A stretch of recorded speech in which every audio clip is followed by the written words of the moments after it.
2, 1. Boom! Here we go. Episode 1 of Radical Middle. Radical Metal. Radical Metal. Play on words. Yeah. Radical Metal. I like that. I wonder how I'm going to show up in this. Is this going to be like the recorded version? Are we going to do a split screen, or is it going to be? Am I going to be just the little guy in the corner? Oh, that's a great question. Because right now you're big and I'm little, but we should. We should probably do split screen, right? Yeah. Can we set that up? It should be possible. Here we go. So now I just switched it so we're both like. Okay. Cool. The same. And yours is recording, right? Yep.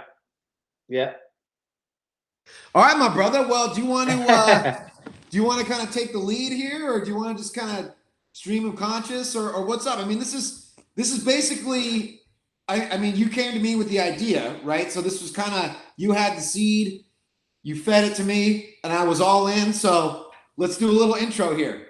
Yeah, well, I'll definitely share from my perspective. I don't know who had the idea for the podcast. That might have been you, but I was just sharing a term that I heard my brother say once, which was radical middle. Because, we got radical right, we got radical left. We're all very familiar with those two sides, though if you are radical right, you may not call yourself that, or radical left, you may not call yourself that. Yep. But we're like, hey, what about the radical middle? And what about the rest of the people who just, it's like, we're like, wait, what the hell is going on? Why are people burning down buildings? Why are people storming? What the fuck is going on? And like, we're just normal people trying, caught up in this, and we don't have an agenda. We don't have we have our opinions. I don't swear allegiance to any political party or anything like that. I don't do that. I never have. And I consider myself, I am somebody who drinks from this cup and drinks from that cup, and I go what works for me. Yeah. I guess there's people like us that are coming into whatever this landscape is with our own perspective, which, at least for my perspective, and I think why we connect so well, is because I think you're kind of maybe coming from the same place, is that, I hear some valuable things from the right side of politics, to the right of politics, and to the left of politics, and at the end of the day, even if it's not something that's feasible to do, like, hey guys, can't we just all come together? I mean, maybe I'm not naive like that, but I see some real value in some of the things the right is offering. I see some real value to what the left is offering. Well, that's my friend, because it sounds like we're off and running. So I absolutely. And we should do a little intro about us and our backgrounds, and kind of what I see. So how about I start here? You cool with that? Yeah, absolutely.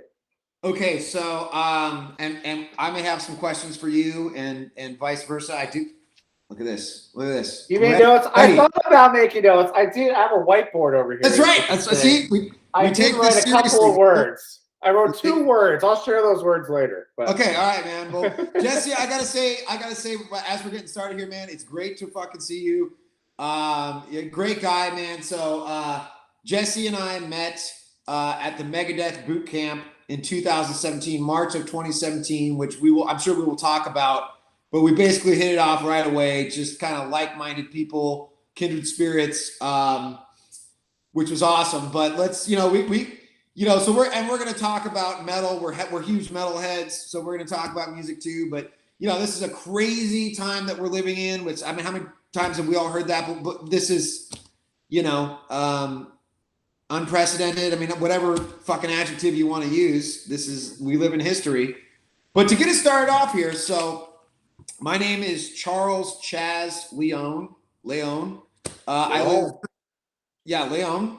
I currently live in Newport Beach, California, Southern California representing.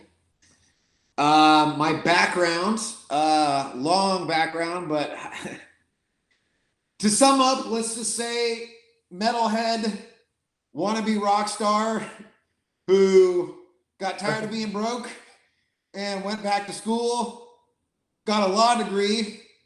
Now I work in labor relations.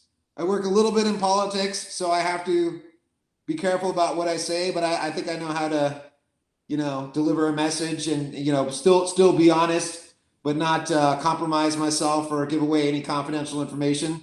But so I am a lawyer. I have two different sides of me. There's a guy that screams his guts out on stage, and a guy that is here with a freaking pad and paper taking notes, and that's my background. And then why the radical middle? Much to what you said, man. This, just to sum up, I feel like I'm somebody who's not necessarily apolitical, but somebody that never, was always kind of like, just leave me alone. Let me, you do you, me do me. And in the last, let's call it 6 years or so, or however long you want to call it, now we can no longer ignore politics. I don't think as Americans we have that luxury anymore. I think for many years we could kind of just keep our heads down. And it's it's safe to say those days are probably have come to an end. That luxury doesn't mean that we still don't have a great life here in America, but the United States. But things are changing rapidly, and we are right in the midst of it. And I think extreme points of view are very dangerous, and they seem to be very loud, and they seem to be driving people crazy and making people do crazy things that I've never seen in my entire life. And I feel like there's a lot of people that are much more in the middle, and I feel like that voice needs to get raised, and those people, the middle, the moderates, need to become radicalized and need to just tell extremists on either side to just sit the fuck down. So yeah, that's or at least be heard more. And I think that we're seeing some of it. Now, I don't know if you agree with me, but I do see some pretty awesome ambassadors that I would label as radical middle. They may not label themselves that way, but like Dave Chappelle, kind of feel is kind of in there. big fan. Yeah. And I haven't made notes, Chaz, so I don't know the other ones. No, just go stream of consciousness, baby. But there are some voices out there that are good, but it's definitely not loud. It's not loud enough. And maybe we're not trying to be loud, but hey, it's kind of like we're trying this out, and let's see if other people catch on. I know there's other podcasts too where it seems to be pretty balanced in the sense of like facts, like they're just trying to break down the facts and come to their own conclusions. And a lot of times, or most of the time, they're probably biased, but there are probably some exceptions. And I think I've come across a couple where they're not biased by that. They just come with their own opinions. It's just your own opinion. Yeah, everyone we all have our own biases. You can't. We just do. We're humans, Yeah, but they're trying to base it. At least that's what it seems to me, and I feel like they're genuine. Another one that comes to mind is who's the English comedian that was on? He was on Joe Rogan. Ricky Gervais. No. Oh. It was the long-haired guy, the heroin addict that's now recovered. Russell Brown. Russell Brand. Russell Brand. The heroin addict. So let's make a disclosure for our audience right now. So and it's kind of a pledge to you, Jesse, and anybody watching. We are the radical middle. So you realize that by taking that stance, there's going to be people on the right side of the political aisle that are probably going to be pissed at us and call us whatever they want to call us and hate us. And there's going to be people on the left side of the aisle that are going to hate us. And I'm okay with that. I'm like, look, dude, this is, you have to be able to, take some kind of, whatever risk this is. But it's like, look, dude, you got to say what you need to say. And, if somebody doesn't like it, I mean, that's radical middle. So if Jesse, you or I bring up positions and people get pissed at us, or we bring up people that we are fans of or are not fans of, and people get pissed at us, okay, oh well, radical middle, Well, and that's another thing I kind of want to talk about too. And I don't know if it's today or somewhere along the way, but is this Right.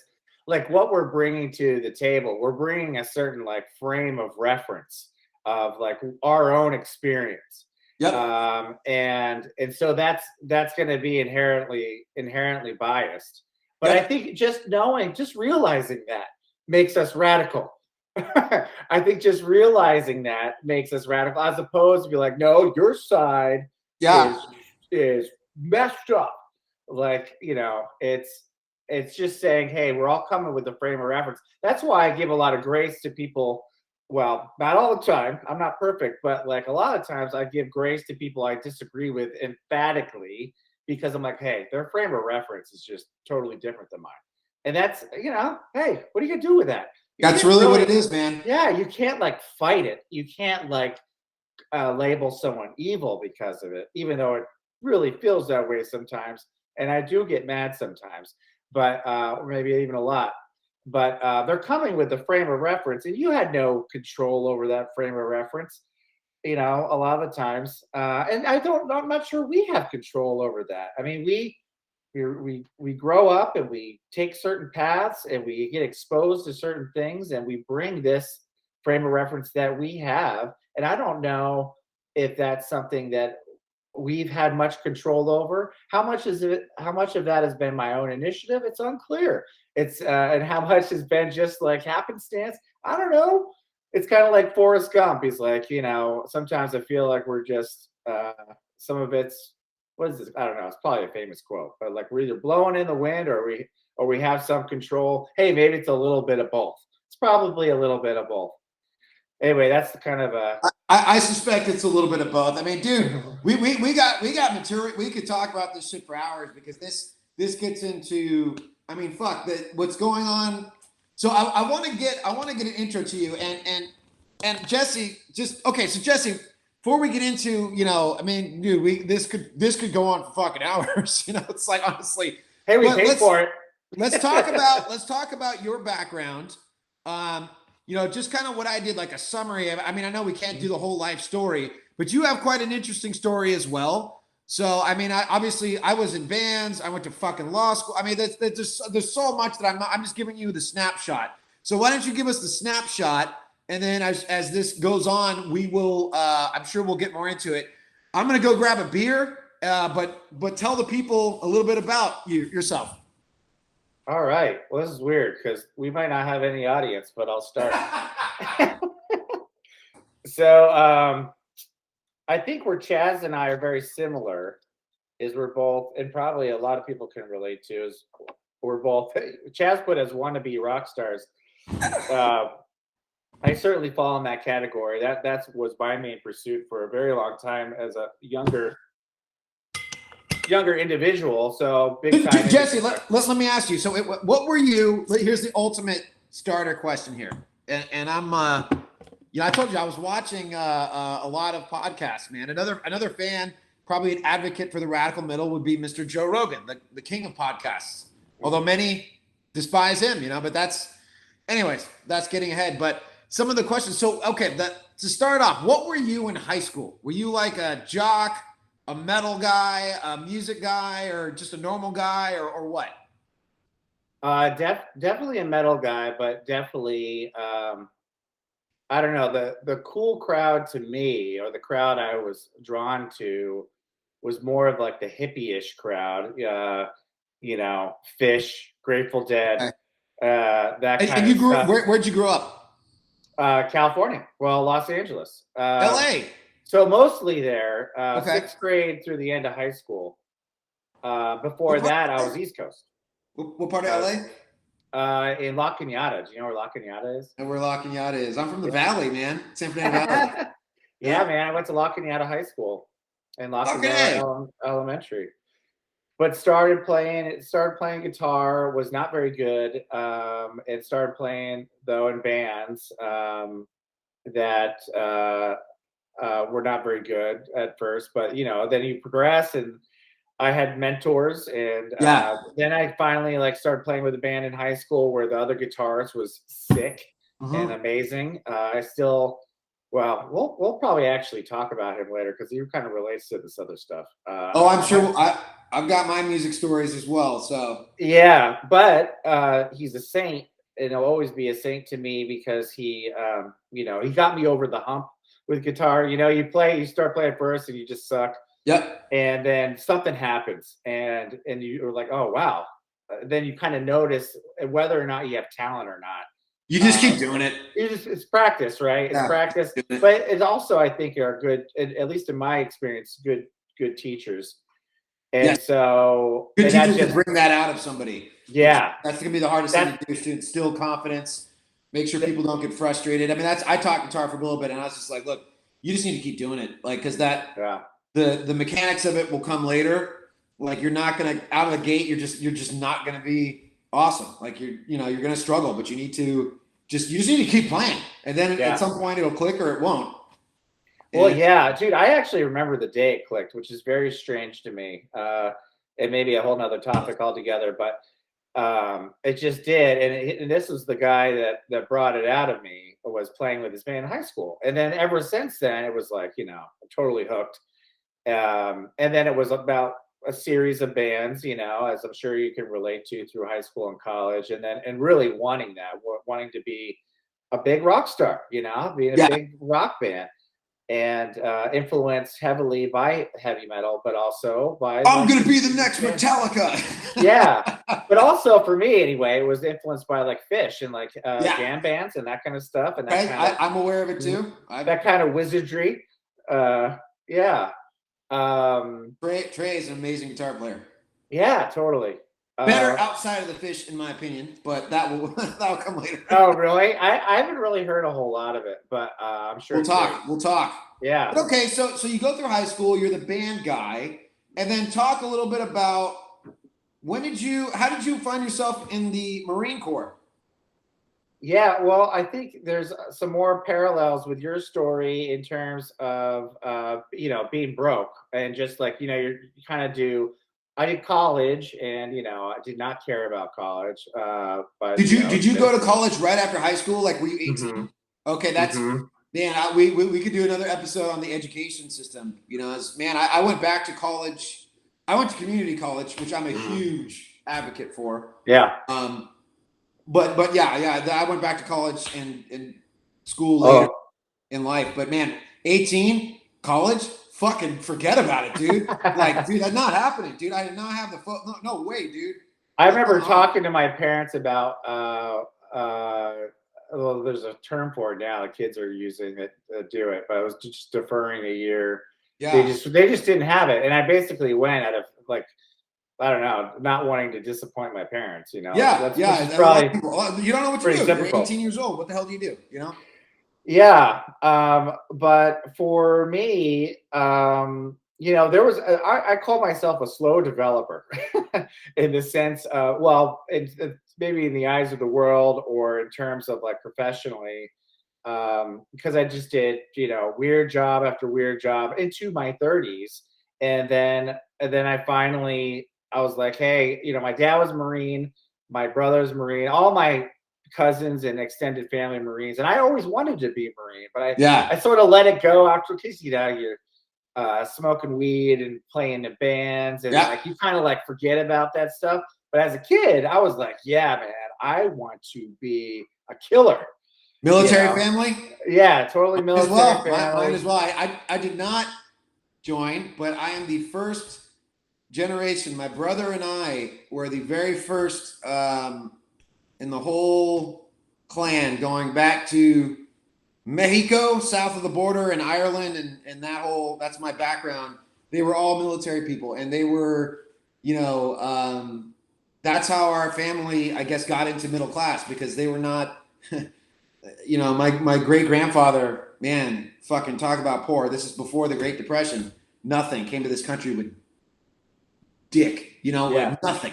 And then they join the military, and then they survive these horrible wars, and they come out as an officer, and they've got some, respect, and they kind of climbed the ladder that way, and then that kind of paved the way for us. So, I bring that up because I identified. There was a point I looked up to my dad, who's a veteran, God rest his soul, and that whole thing. I just thought, young boy, that's what you do.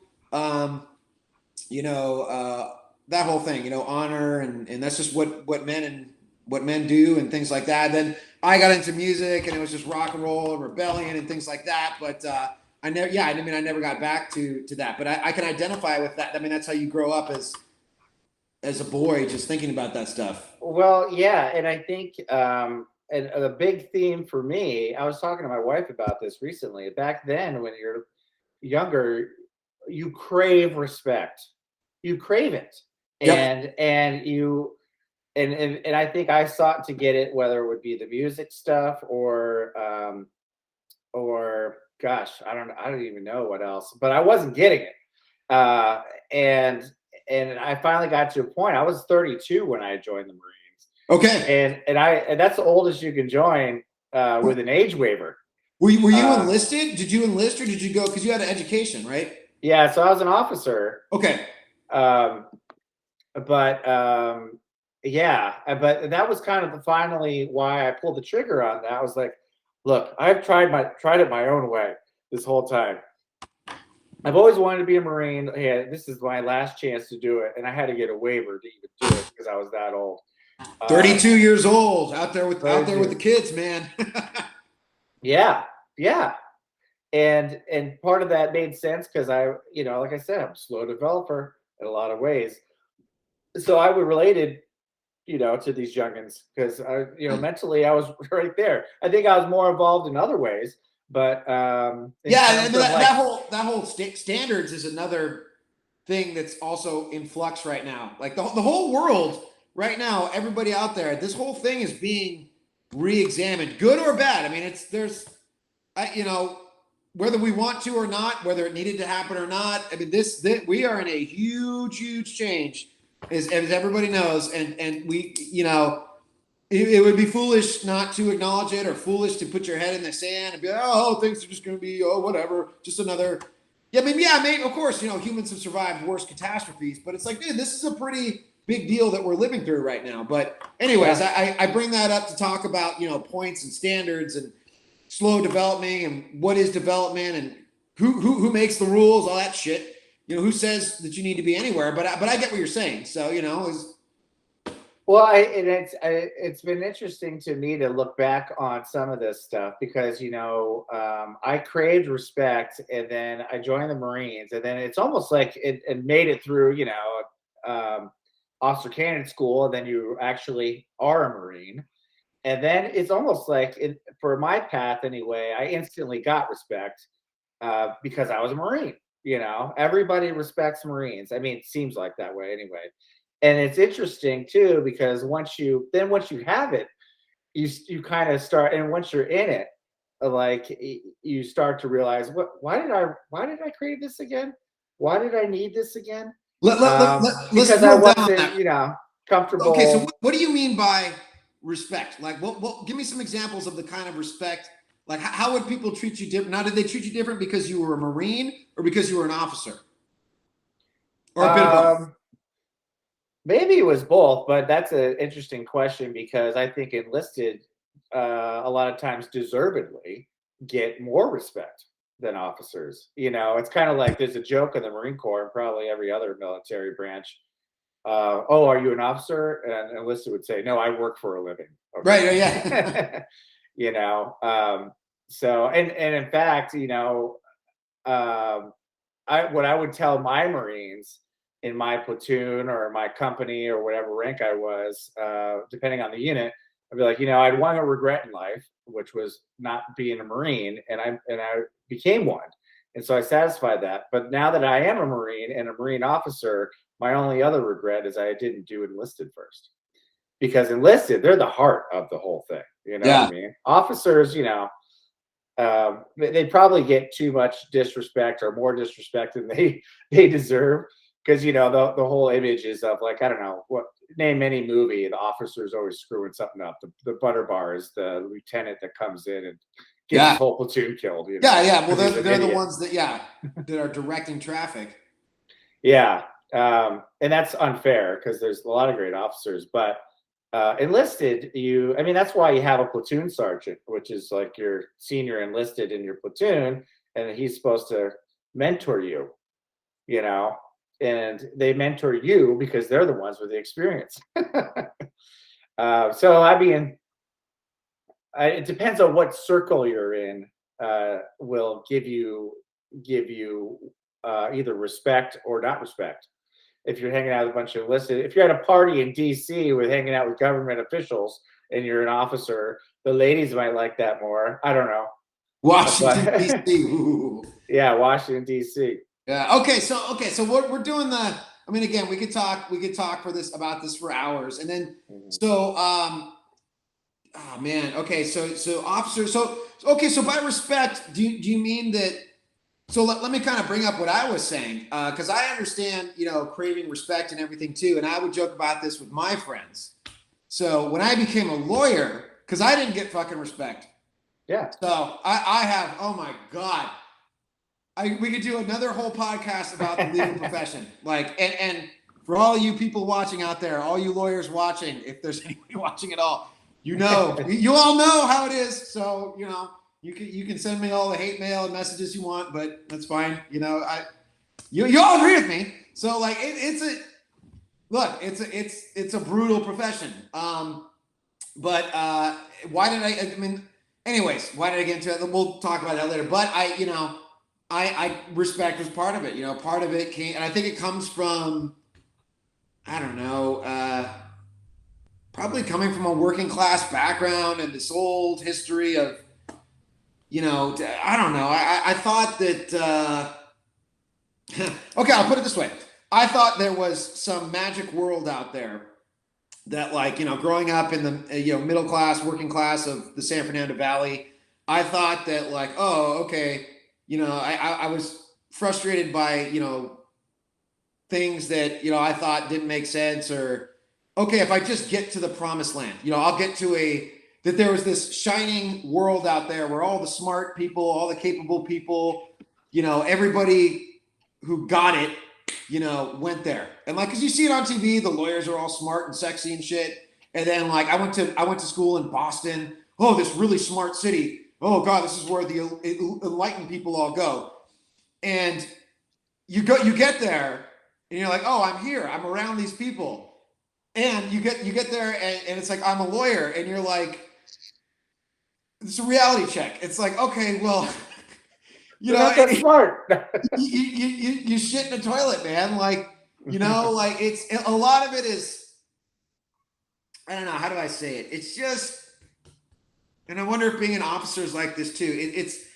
I don't want to disrespect it because there are incredibly bright people and incredibly hardworking people that do amazing stuff, but they're still people, and it's just that, I guess I just thought, being an outsider to that world, I thought that I would get there and it would make sense, and I would be a lawyer and I would get respect, and boom, everything would work out, and I would just enter this new class, and in some ways you kind of do, because you do get respect. People, I don't go around broadcasting it. Like, I actually I don't like to talk about it, because I'm like, I do that during the day from 9 to, I was going to say from 9 to 5, but for forever. But like, yeah, I if I have to go into that mode where I need to be taken seriously, whether I'm entering a business transaction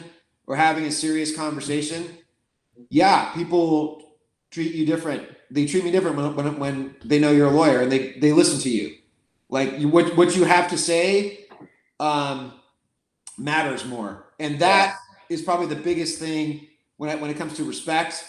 Like, that's how I would point it. Whereas like before, when I was just some punk kid with long hair, which I still am, people like, the fuck are you, man? What do you know? And then when they see the credentials and they see, it's a different setting, people actually will listen. So maybe that's so that's when I think about, I guess, respect from society, or certain elements of society. Yeah, in some ways, I guess I do have more of a voice because of that. So I'm wondering, is that kind of what you mean by when you became a Marine and an officer? Were people listening to you more? Well, They took you more seriously. yeah. Well, I was just gonna say, and I think you alluded to it a little bit there. Like, well, once you become a Marine, it's funny because once you're in it, you're like, okay, well, not all these guys are heroes, Right? and two, Right. not all these guys are beyond reproach. Okay, a lot of these guys are assholes. Right. That you're And talking about that image of the clean cut, the commercial. yeah, That the Marine is the stoic warrior that who slays that dragons. Yeah, yeah, exactly. and it's Then not true. you've got Because that image. Then you've got people that going back to Vietnam, you're the baby killer. You're just a murderer. Like that kind of thing. So you've got these wild images of the military. But the thing is, it's just like every other group. There's good guys and bad guys. Yep. Lawyers too. Yeah, that's what I was going to say, and I think you alluded to. We're not as cool as you guys, but well, so I mean, there's one that facade definitely like totally disintegrates. Like once you're in, and once you're behind. For anybody who's trying to get into a group, of any group, and thinks it's going to like change things, and you get there, immediately you're disappointed to a degree because it's not the romantic. For me in Marine Corps, it wasn't as romantic and heroic as I thought it might be. And veterans in general, I think get entirely too much.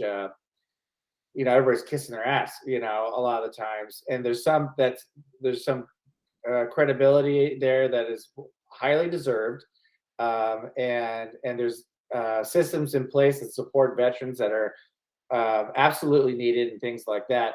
But there's a lot of veterans that are assholes and probably don't deserve any of the accolades or of the benefits. But I think that's true with any group. That's just how it is. Yeah. But back to your point, it afforded the thing that the turning point for me with the Marine Corps and why it was the best decision of my life, which I still stand by, is because it afforded me these opportunities later. So now so fast forward through the introduction. Now I'm a government consultant, and I'm in DC and I make decent money, or at least money that can pay for my house and my daughter and my family and that good stuff. Because I was a professional class. You and I are no longer those, and that's where we came from. We came from the long hair, heavy metal. Dude, I've been a janitor, dude. I've had all kinds of odd jobs. I was, I did all kinds of shit. Janitor. I made pizzas. I fucking did deliveries. I was a waiter. That'll be another thing. But I did all kinds of shit, and then now I'm in the professional class. And maybe for you, it's kind of similar. Yeah, it absolutely is. And I don't think I could have gotten this. And I'm not saying this is the be all end all lifestyle, but it is better than what it was. And I think you're maybe saying the same thing. I was so tired of being a waiter. I was so tired of doing the weird stuff, the weird off jobs. Yeah, and let me bring up something on that point. Which is interesting. Because I talked to my brother, and again, I could take notes here about certain subjects that we can talk about. Depending on how far this goes. I'm sure the VA. I lived in San Diego for a long time. I have a lot of friends in the military. I do. Are you into martial arts at all, man? Like jiu-jitsu or anything? It's funny. I was just trying to find a martial arts center that may accommodate kind of the stuff I want to do now. I did kung fu for a while. Oh, fuck yeah. Okay. So I did kung fu for a while. Then my dojo, or whatever the hell they called it, I don't remember now, moved. And it really bummed me out because I was really loving it. Okay. I never did. We do a military version of MMA in the Marine Corps. That's right. It's basic. There's a lot of ground fighting. I brought that up because that's where I met a lot of people in the military when I lived in San Diego, and I worked out at a gym that is actually pretty famous. I won't name drop it right now. So I hung out. Maybe they'll be our sponsor. Probably not. But so I had a lot of good conversations with military guys, and I love San Diego, man. I live in Orange County now, so I'm an hour north, but San Diego's a military town through and through, man. So Yeah. a lot of my connections. My band, Woke Up Dead, my Megadeth tribute band, all those guys are all veterans, so they all know that world. Yeah, where was I going with that? I think the point I was bringing up was that's I was just saying that's how I'm kind of familiar with some of this stuff because I listen to them and the conversations that they have. But I was bringing that was aside. The point that I was trying to make was getting back to the idealized world, and then now that you're there, is it the be all and end all, or is it what you thought it was? And I going back to what I was saying, I was talking about this to my brother, because I was, ranting about the education system, which is another topic. And as somebody who, I have a high advanced degree, a JD, so I went to a lot of school. But, I told my brother, I kind of got my end of the bargain. Like I wanted a good job. I wanted to make a certain amount of money. And I got it, so it's like, okay, well, whatever problems I had with the education system or what was being taught or the cost of it, like I was like, it kind of worked out for me one way or another. So and I don't know, maybe that's, is this the dream? I don't know, what is the dream? But I got to say, it's working out. So, and maybe that's where, going into the consulting business for you is, it's like, well, here you are, The two big checks in the box, three big, I guess, checks in the box that got me this position. And this is not I hope it doesn't turn into a podcast advocating to go my path per se, because I don't know if I figured it out at all. I do love my life right now, but right now. But what was a college degree, a master's degree in the Marine Corps, being the big one, I think.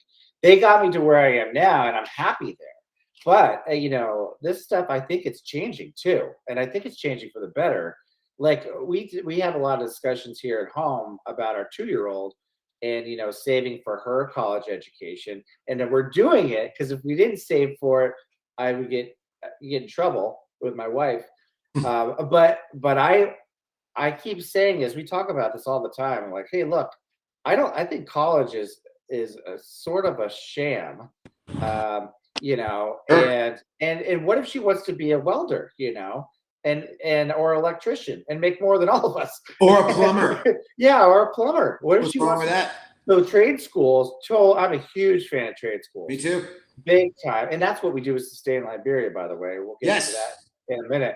But trade schools, or if she wants to be like, I don't know, maybe this is just me being a father, typical father, but if she wants to be an artist, and paint pictures, and that's her passion, and she's good at it. If she's not good at it, then there's some tough conversations.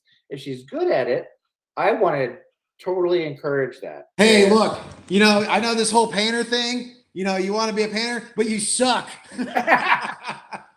Sorry. Have you seen this painting? You suck. It sucks. Okay, man. Well, we're, I think we've been going for about a half hour here. Man, there's it's time to talk about metal. Well, actually, I kind of want to get into. I do want to get into metal, but I want to get into the radical middle. Because you've got. I mean, shit. You had Sustain Liberia, and then real quick, one more point about the intro before we get into radical middle. And again, maybe we've already talked about it a little bit. Maybe we don't have to get into the details of it, but we can talk a little bit about maybe some of the things that we see that are just like, okay, what the fuck is going on? But so you're a government consultant. So do you work in politics a little bit?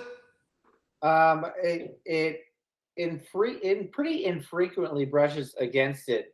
I guess depending on the way you look at it, but I'm definitely like a government consultant. Okay. So why don't you tell our audience where you live, and maybe that'll make more sense. All three of them, all two of them, us two. Yeah. Hey guys, and gal, and whoever. Hey Chaz. Yeah. Well, so I've been doing this for I think I'm over 10 years now doing it. but like it's been anything from like the United States Postal Service to right now U.S. Marshals. I consult with the U.S. Yeah. Marshals. But you live in DC, right? Or Yeah. right around, yeah. And Washington DC, for those who, because not everybody know. I mean, fuck, man, I didn't know. I'm kind of going towards the radical middle section here, but man, for somebody before I got into law school and all this shit, I did not know shit about politics. I didn't know anything about government. I didn't know about what the hell a union was. I didn't know, and it's in law school too. And this is interesting. Like I remember the first semester I was there, and I came from my background, and I remember we were doing our introductions, and I was like, "Hey, I was in a thrash metal band," and crickets. I'm like, "Oh crap, here we go." But there were kids there that had grown up in it and had were familiar with it, and I didn't even know.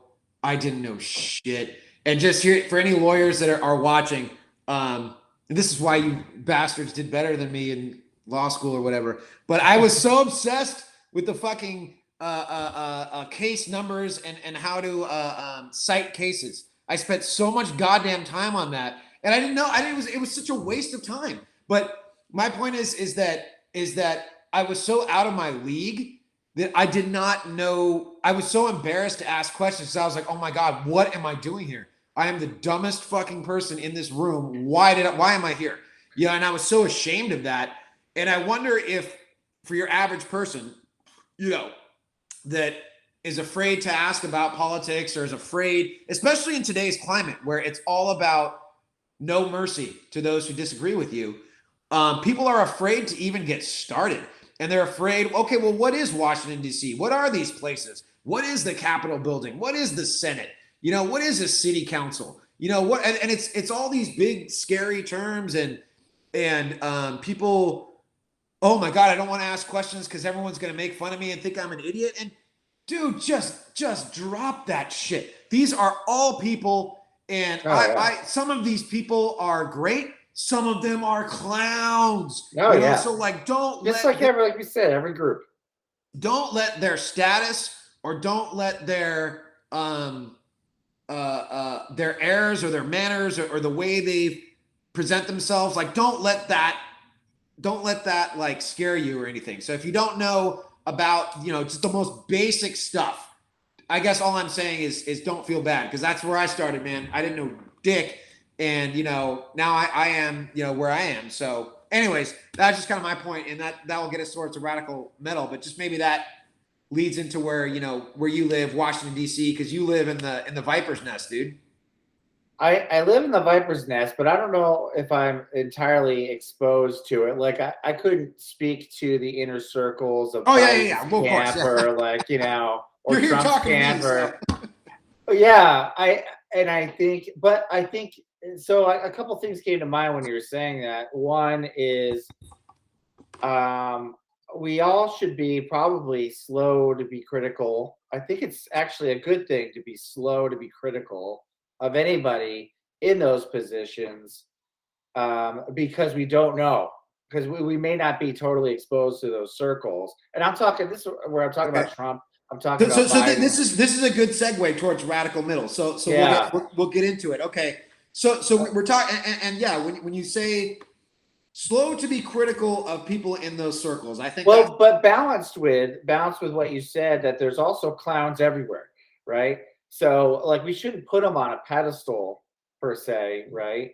I mean, maybe they've done some pretty amazing things to get to where they've gone, and we should respect some of those things, learn some of those things, be influenced by some of those things. Yeah. But just because they did that, it doesn't make them superhuman. We're all human, and we gotta we have to be humble, and we should expect them to be humble, I think. But we also don't know the day to day of what they're dealing with. Think of all the hate coming at Biden now. Think about all the hate coming at Trump when he was president. Yeah. Okay, right? So we're gonna get right into it, because you bring up Trump and that hornet's nest, and Biden too. for others, but or Obama or Hillary or you can't be afraid to talk about that stuff, man. I mean, it's well. So there's a part of me that that that really wants to hold back. I guess the more mature part of me, or the part of me, at least where I am today, I really want to be careful with my criticism of anybody in those positions. Yes. Because I'm not there. I don't know what it's like. I don't know what the pressure is. I don't know. I mean, I live in DC. I'm a consultant, but I'm like right now, I'm consulting U.S. Marshals. How much does Biden have influence on that? Not a whole lot, honestly.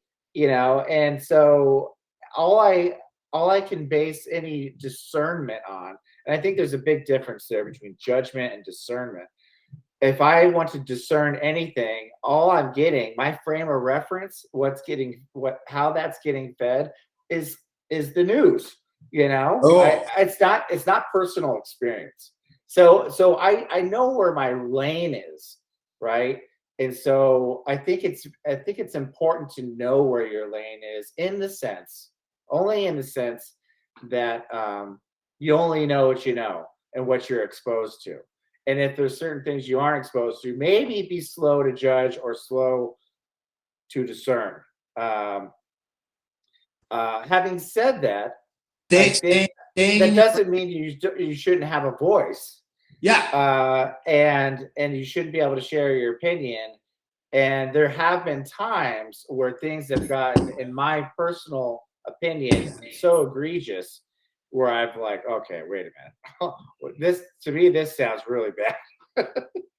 Maybe I'm not in the inner circles, but this just seems bad. And so I've wanted to say something, Well, yeah, on that note, so just a little bit, as again, we're headed right towards it, the radical middle. So my background, so I work with people on city councils, local governments, union officials, county officials, people that make decisions, more or less, not representatives from local politicians and governors and things like that, and mayor's office. So I have some understanding of at least the basics of. And this is, man, goddamn, it's a tough subject because you want, like you said, this goes to what you're saying, like you want to, and I wonder if it's the fact that we're around it or we work with it. But I'm like you, where it's like I don't want to. I want to be critical. I want to be careful with my criticism, and I want to be constructive with it, because it's like, and you don't know what the jobs are, and you don't like. But even hearing you say that just now, which is I don't think I had those details before. Maybe I forgot them, but I would argue that you are around it. At least a lot more than I am. I'm in DC, but I'm not, and I work for the government technically, but I don't have that exposure. Okay, you're not being spied on. People don't follow you to your restaurant with a camera. No. Yeah. Well, it's just, but it's to your point, and this gets to the radical middle. But yeah, my point is, I'm careful with my criticism, and like these jobs that people do, balancing interests and making decisions that affect millions of lives. It's very difficult, and I think at their heart, most people know that. Most people, when you sit them down and you talk, you're like, look, man, you know that being the governor of California is not an easy job, right? You know there's a lot of problems, and it's not, and part of what a leader does, and what a politician does, and especially in a democracy, a representative democracy, like how we live, part of their job is to take criticism. So like it's healthy to let people know, because it's like, look, dude, you're fucking responsible when you make these decisions. You're affecting millions, tens of millions, hundreds of millions of lives. So you can let people have it. But how does this get to the radical middle? So things that we're seeing now that I haven't seen before, and why we're doing this, and what upsets me and what disturbs me.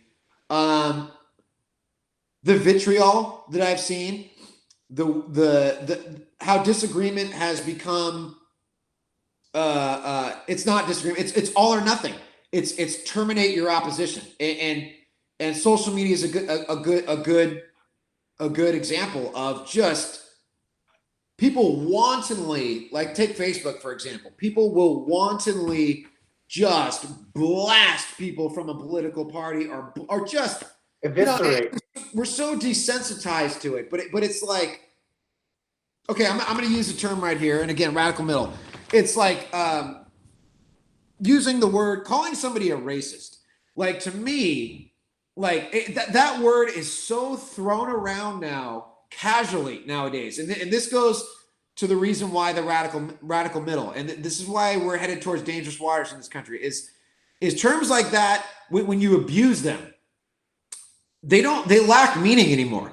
And to me, if you're calling somebody a racist, to me that is a deep insult, because a true racist, there's very few things that are more despicable than that. Like somebody that's truly like that, which I think probably less people than is expected, right? Yeah, I don't know how widespread it is, and I'm sure people are going to we're going to have all kinds of ideas. But the point that I'm making is about using the language and about throwing those grenades and those criticisms. It's like, Jesus, man, there was a time, and there's an old legal term that's called fighting words. It's like, look, dude, when you insult somebody that deeply, like there was a time not too long ago where you're going to blows, and it's just, and people are so, nowadays, they just throw around these horrible insults, calling people Nazis. Like, dude, okay, I'm so tired of hearing people like it, because it doesn't mean anything. Like, everybody's a Nazi. Biden's a Nazi. Trump's a Nazi. The left's Nazis. The right's Nazis. You don't even know what the fuck Nazis are. Like, Americans are Nazis? No, Americans fought the Nazis. We defeated them. Our grandparents killed them. This is just an example of how it's gotten out of hand. Like people have no context or no accountability for what they say, and it's that kind of language and that kind of rhetoric that I think is disturbing. That again, I'm not advocating against free speech. I'm a pro free speech guy. You can say what you want, but there's a responsibility and an accountability that's lacking nowadays. Well, but and not only that, but I think they sabotage their own value that they're trying to bring to the debate. Let's call it. They're sabotaging it by going that extreme, right? Because if someone's calling, say someone calls Joe, I'm kind of actually, I don't know why I'm bringing up Joe Rogan so much. But, let's talk about Joe Rogan. He's the man. But if someone calls Joe Rogan a Nazi, I'm sure many people have for whatever reason, just because there's so many people that have been exposed to him. I think they're probably sabotaging their own point of view, because if someone calls him a Nazi, which to me is very clear as day that he would not be, that has just discredited that person who name called their opinion. Yeah. Their opinion doesn't mean anything to me anymore, because that was ridiculous. So where I think people are losing sort of they're losing the point when they go so hard at other people. They're many times, especially going that far, are discrediting themselves, and they're sabotaging their own point of view. So it doesn't make sense to me, like why they want to go that way. I mean, if you're going to go that way, you got to really believe it, and hopefully you have some facts to back it up. And there's probably are some cases where it's probably a good, the right nomenclature. In some cases, I don't know. Well, it's, I know some of my friends would kind of say, and this is kind of where your perspective and your I guess your own bias comes in, and this is kind of what I see people on the that subscribe to like the progressive left ideology, and they're, you know, they kind of view the world that everybody's point of view is comes into their categories. And again, if this thing ever gets, you know, if our podcast ever gets going and we ever have an audience, I would love dialogue. I'd love to bring people on from all across the spectrum. Whatever your belief is, if you want to just call us on it, go right ahead. You know, as long as they like Mastodon, I'm fine with it. Yes. that's key. But it's like they feel that they so because I agree with you. I think that yeah, you're discrediting. Well, what's discredited about what they say? And it's let me tell you this example. So yeah, you ever see this guy David Pakman? He's a pretty big time leftist guy, or this guy BTC Brian Taylor. I don't know. I'm very very familiar with progressives. Yeah, well, these two guys, they're big time on the progressive scene, right? And their YouTube channels. And I actually think they're pretty smart, and I agree with some of their stuff. They've got some interesting. But they'll post these videos and they'll say like, I don't know, they'll be like, oh, Fox newscaster totally embarrasses herself on national TV, and that's how you get hooked in. And then you watch it and you're like, and shame on me for clicking on it, I guess. But you watch it and you're like, I don't know, that wasn't that embarrassing, you know. And they're trying to hook you in, and already are disingenuous about hooking you in to hear their opinion and get their likes and maybe, you know, maintain their sponsor relationships. The ulterior motive. Yeah, but they're also discrediting themselves. They're sabotaging their own opinion, and their own opinion probably is very valuable. I mean, I don't understand why they would sabotage it by being, you know, over romanticizing a clip or something. You know what I mean? Or saying that, or dramatizing a clip that's really not that dramatic. It's so interesting because I find that when you talk to people one-on-one, that a lot of people are fairly reasonable. Like if you actually sit down and converse with them, like people actually do have a pretty reasonable nature. But it's very clear, and a lot of this is probably because the world exists on the internet. So much of it is plugged in, and so much of it, man, we could do a whole nother section about the pandemic and the lockdowns. You know, the lockdowns kind of forced us. You know, if we were already being sucked into this world, this box, and that your feed and your board and your Instagram, and your Twitter, if that was already kind of becoming your life, boom, when you shut everything down, that's your fucking life and that's your world. And that is death right there, man. You get sucked into that. That is not reality. That is not fucking reality. And that I think is a huge part of what's distorting people's perspectives. Yeah. But I wanted to say, just to get back to my original point about. Hey, can you hold on 1 second? I gotta take a piss. Go ahead. Yeah.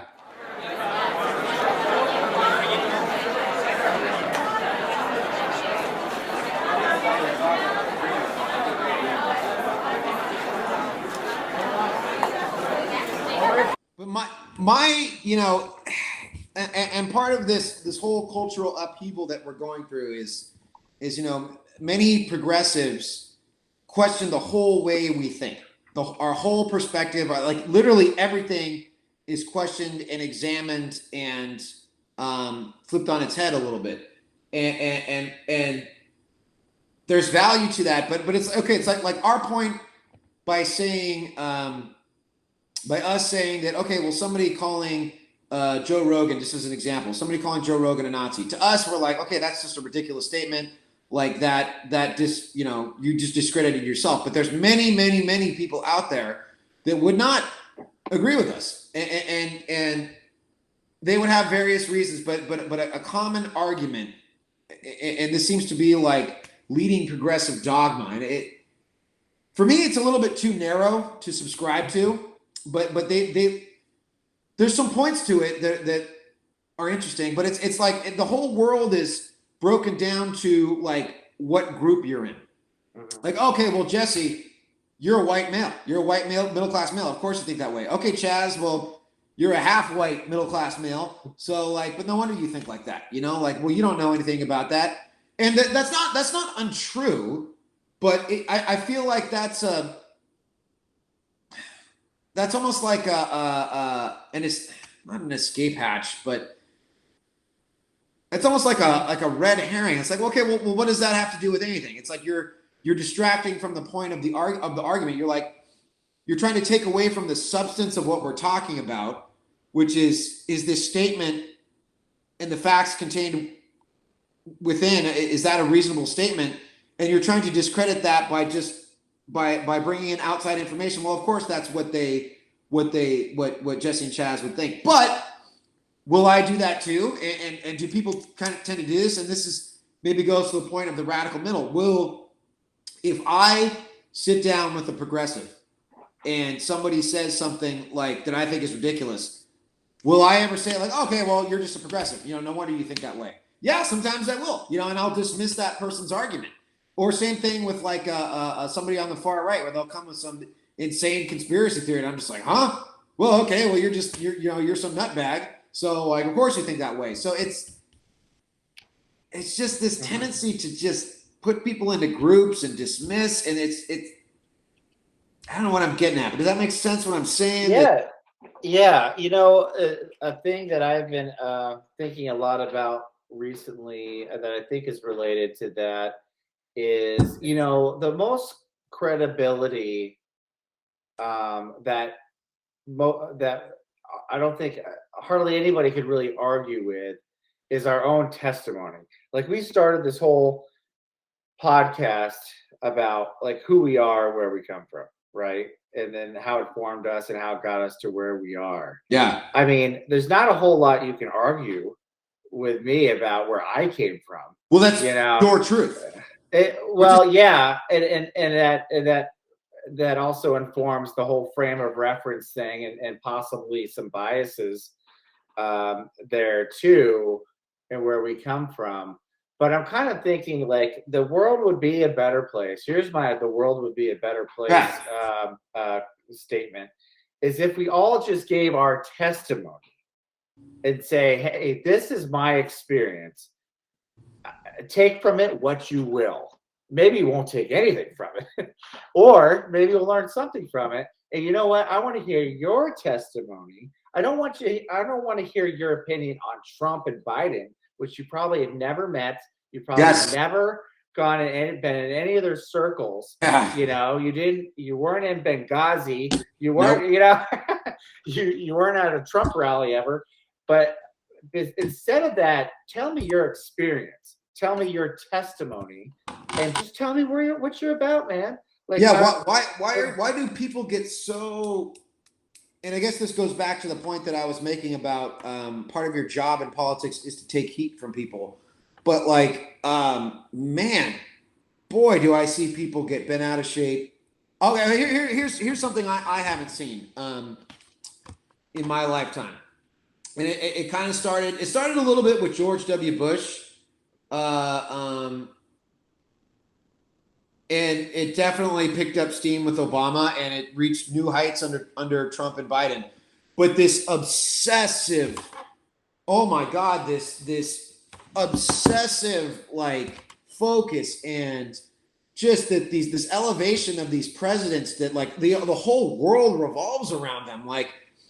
That's something that I didn't really see. Really, and I guess it kind of started with Obama. Like I said, maybe it went back earlier, and that's also my age too, my awareness. You know, I only kind of became politically aware during George W. Bush, so maybe this has been going on for forever. But like, man, people get so stuck on these politicians, and they think that that they just control the entire universe, and just, oh my God, everything is Trump's fault, everything is Biden's fault. And where the hell did that come from? Like where's your perspective? Where did it, at what point did these people become the masters of the universe? Because that's not my understanding of how the country works, of how life works. And that's something that's a shift. And that's something why I think the radical middle is needed, because there's something going on with these polls here that's a new behavior that I've seen. I feel is not good. Where it's like you're elevating these people, Joe Biden or Donald Trump or Barack Obama or whoever. Like you're speaking of them as if they're like gods or something. And it's like, what are you doing? Like, why does your world revolve around them?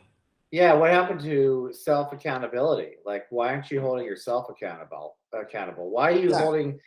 Why are you holding someone who's outside your sphere of influence? Yeah, Clearly, someone who's outside your control altogether.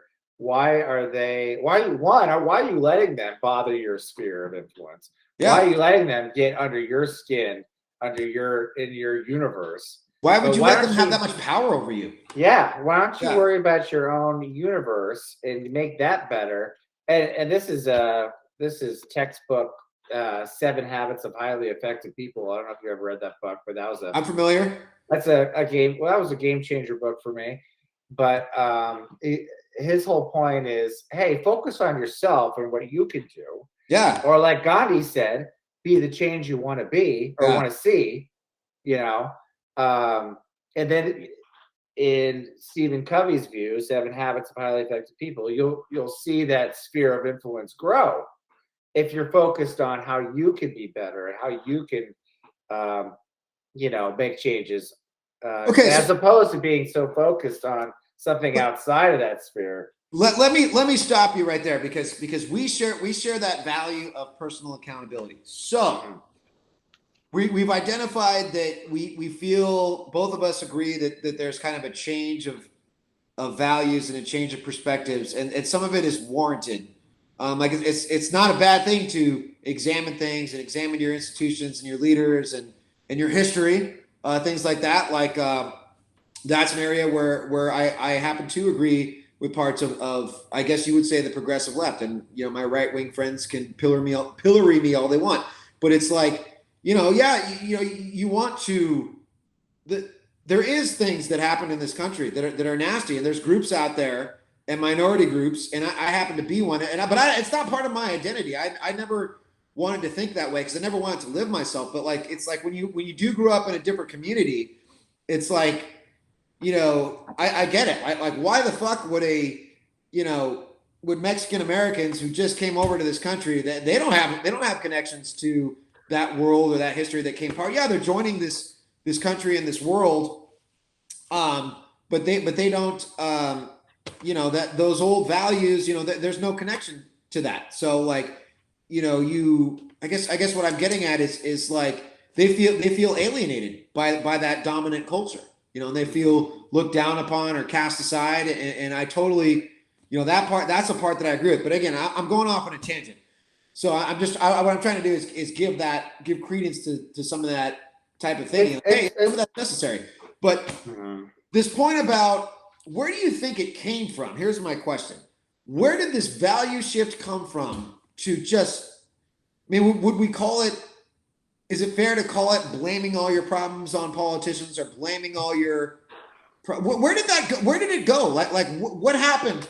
Because why do guys like you and I, why are we, our values, like, okay, personal accountability, like the president, whatever, like, let me focus on me. Why do we think like that? And people we hang out with think like that. When you've got people out there, where did this shift come from to just blame all your problems? Like, what do you think about that? Blame your problems on Joe Biden. Blame your problems on Donald Trump. Where did that come from?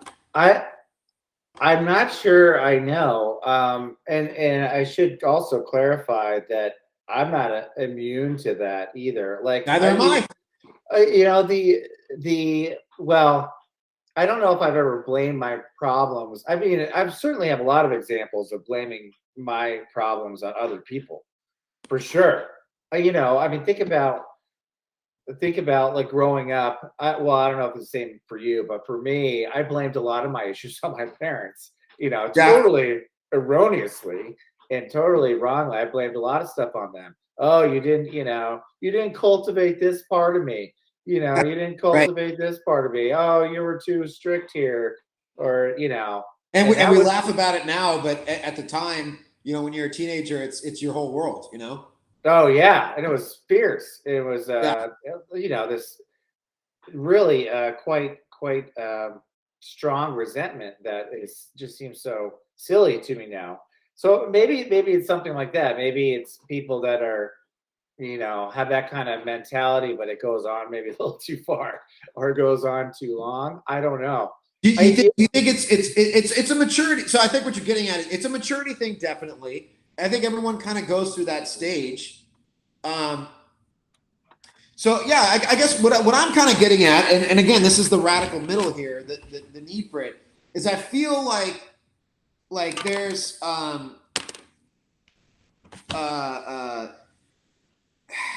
that's almost become like an industry or like a tool. Like I how can I say this? I feel like, okay, so I think this has to do with the media. The media is awful. And this is, and I'm going to say this to our audience, to whoever. You got people on Fox News, you got people on CNN, you got people on MSNBC. They can all go to hell. So anybody watching this, and Jesse, you could agree with me or disagree with me, you got to realize all of these people have an agenda. Like, you got to start there. Yeah, it's bad. Like this is, and they're all guilty of it. They're all guilty of just stirring people up, and it's nasty. I've never seen that. I've not, like, the stuff that I see on these news networks. Oh my God, it's bad now, dude. It's like, what the fuck is going on? Like, where's the accountability? Like you as journalists, and I'm going to go off on a tangent here. You got a responsibility you got to stop this shit. Like, you need to stop, because people are acting on this, and you're driving this wedge between people, and you're setting us down this path that could lead to a really dark place. And so journalistic integrity and responsibility, and I think maybe this is what people are seeing is the media is one avenue. The mainstream media is one avenue where they see this type of behavior, and that becomes, monkey see, monkey do. Oh, well, I guess, this is how we act now. Yeah, I think, it appears to be, and it seems to be, there's also some research now that backs it up, is that it's about, all based on money. Yep. And what generates the money? Rage. And so if you're CNN, it's drumming up rage from the left. If you're Fox, it's drumming up rage from the right. And that gets you to tune in. That gets it's that whole social dilemma, that thing on Facebook, or about Facebook on. Oh, social dilemma is brilliant. That stuff. Brilliant. And so I would hope that people kind of also are able to.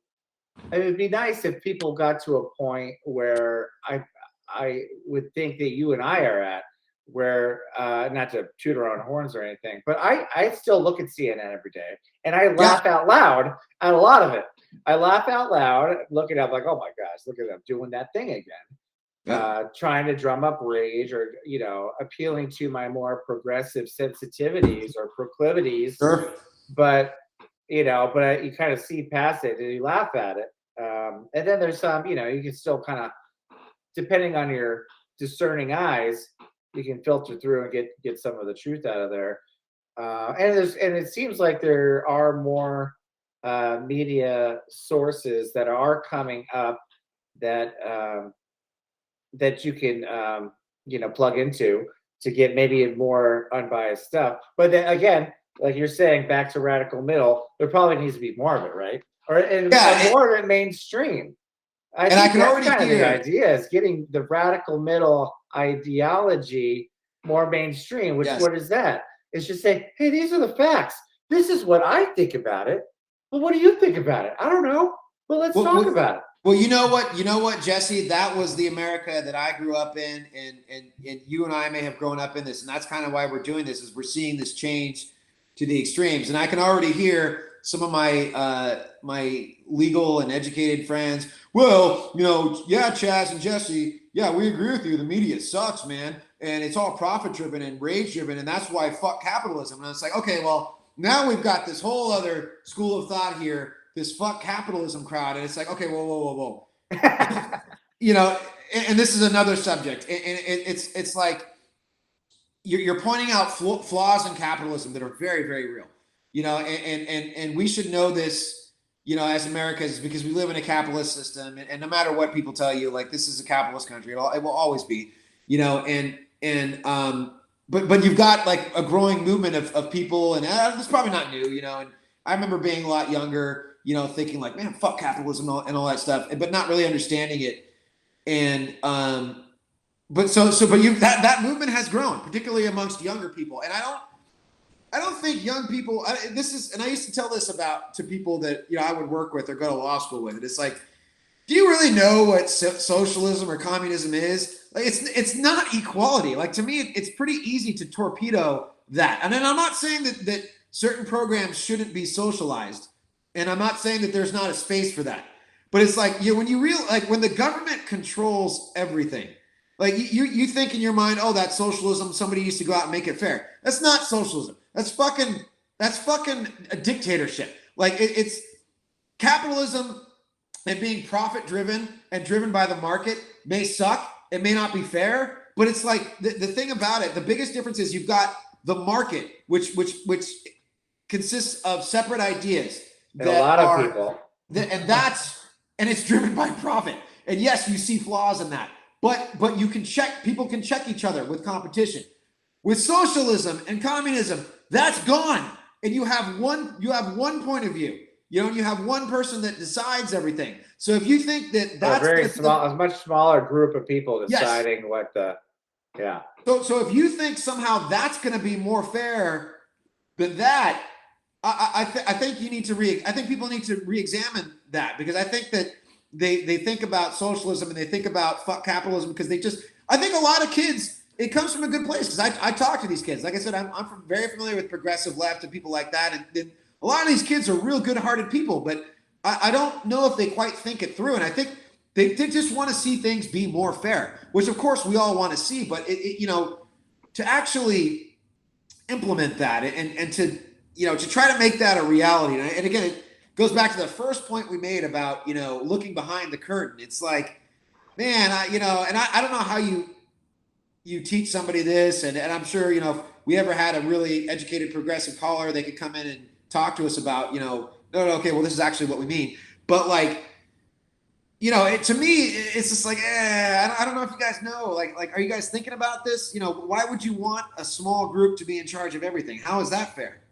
Well, and it's interesting too. I think that, and I agree with you completely. And I also see it on kind of if we want to do a right bent on this, a rightist bent on it, is like, it's kind of like you can't see to get elected now if you're a Republican unless you have Donald Trump's endorsement. Right. Like, why do you want to narrow yourself to him? And then why do you want to narrow yourself? And this is where I'm starting to share some of my more, I guess, left of center opinions. But why would you want to narrow yourself to someone, in my mind, was trying to undermine democracy while lacking the evidence to make the cases that he made, which was and I'm kind of going there right now, and maybe should go ahead, but was quite offended. Have viewers, they'll call in, well, Jesse, here's all the evidence, bro. Yeah, well, but prove it. I mean, if it's not proven, and then the catch-all to all that is it's a big conspiracy, and it's a big government conspiracy. I have no arguments with that. I can't defend it. I can't argue against it. If you go there, then I don't know what to say, because I'm not a judge. I'm not like, and maybe Chaz could speak more to it, but I think my only point really is to be like, there's a narrow group there too. Oh, certainly. Where it's like you don't want a democracy. You don't want the people decide. You want an autocracy, because you have a demagogue now. It's strange. You have a guy that you're putting all your chips in on, because you maybe have not felt heard, or I don't know what the reason is. And now you have a voice out there, and so you're putting all your chips down there, and you're willing to compromise democracy for this guy to be in charge and be an autocrat. I think that's how I feel it is. Again, You know, I'm speaking from a guy who doesn't have all the facts, probably, because nobody does. But that's my perspective on him. You're trying to do, and this would be another topic for a podcast here, man. And you could go off on this, you know. And I feel like people,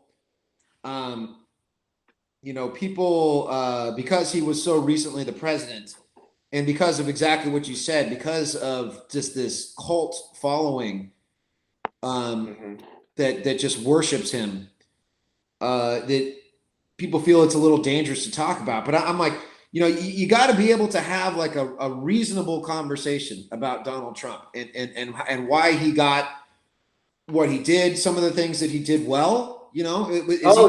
I know, you know, like there's some things he did well and things you can learn from. And there's some shit that's fucking crazy. You know, it's like, what the fuck is this guy doing? Like, it's scary, you know? So like, I'm sorry to interrupt. No, go ahead. But yeah, no, and that's exactly it. And that, again, radical middle here.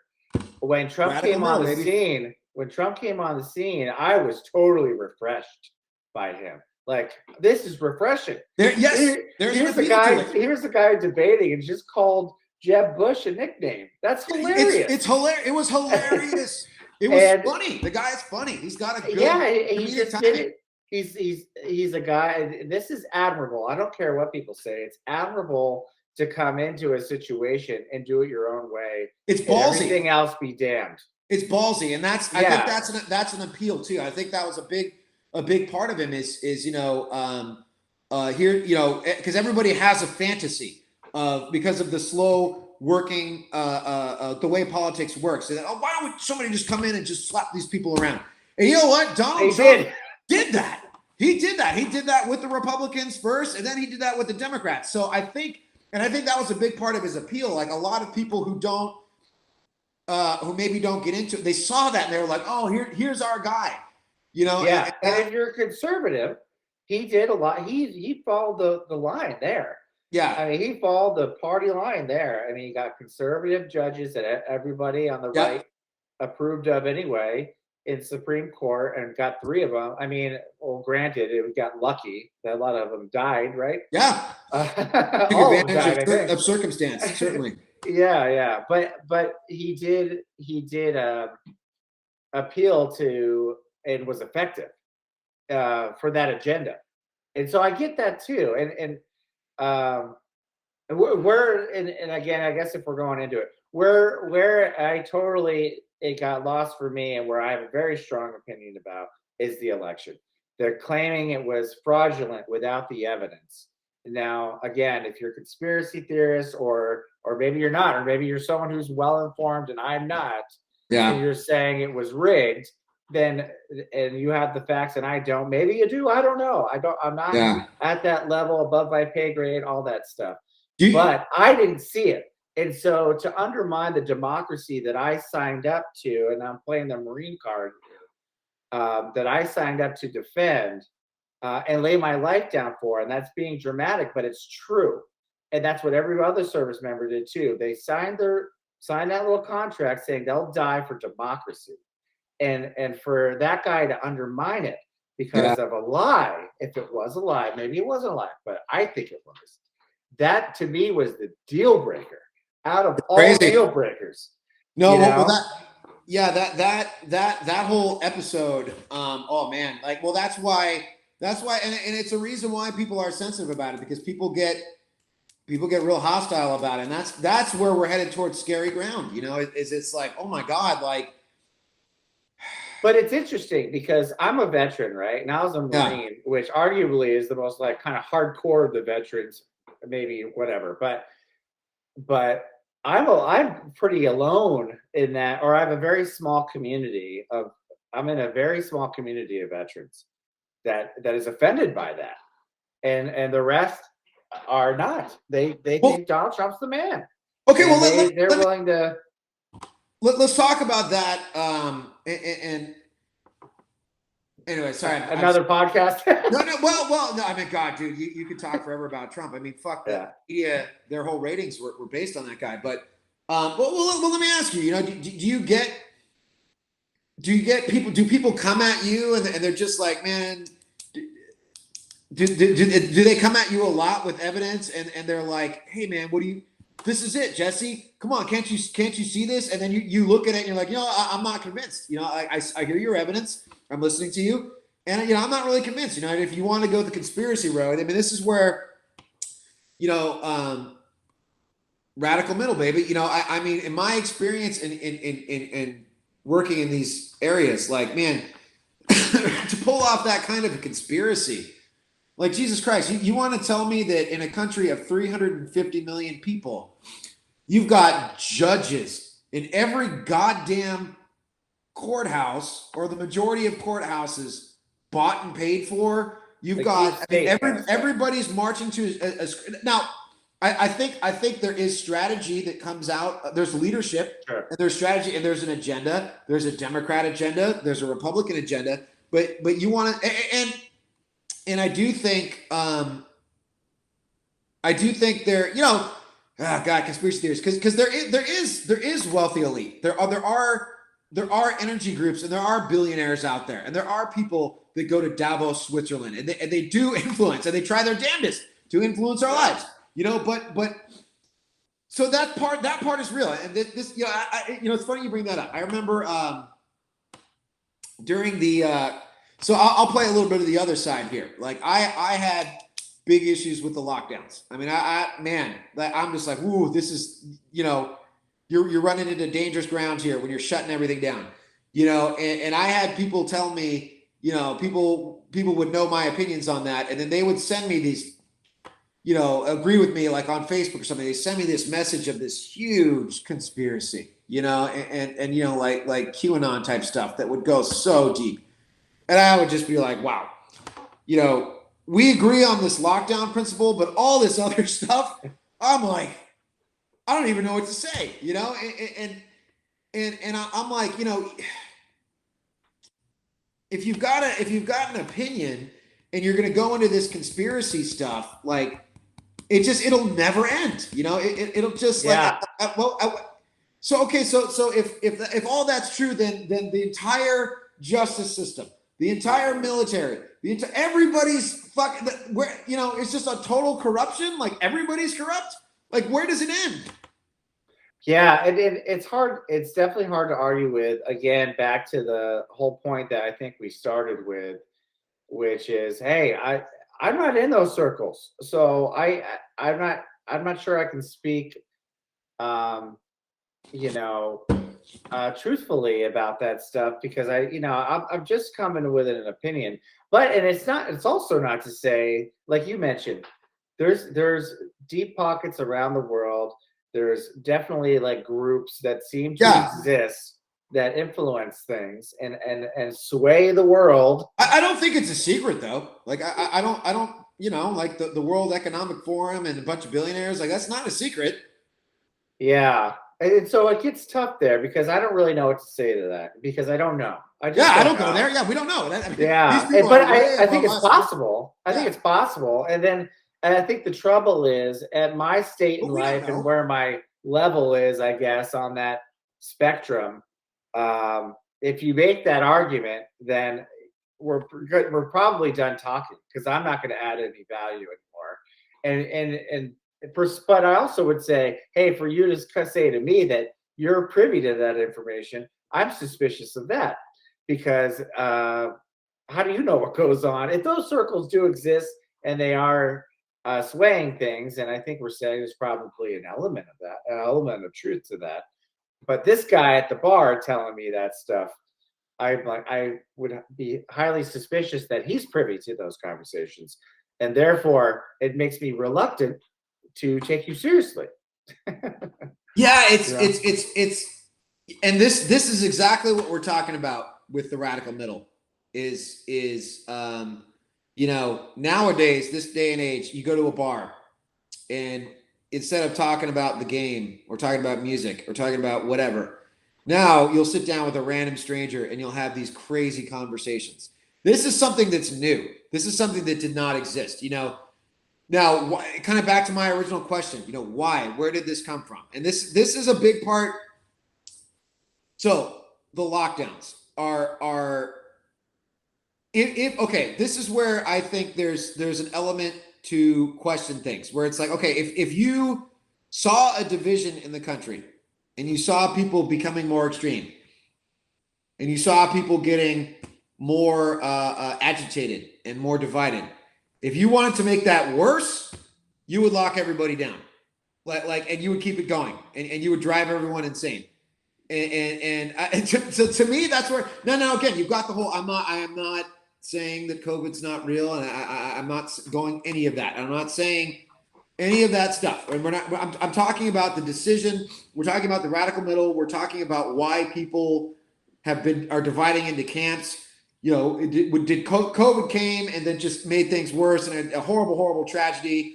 There's all kinds of responses to it, but I'm just saying that I think this goes to your point about Trump and people that you talk to that are like, no, this guy's the man, and that election was fucking stolen, and fuck all this shit, you know.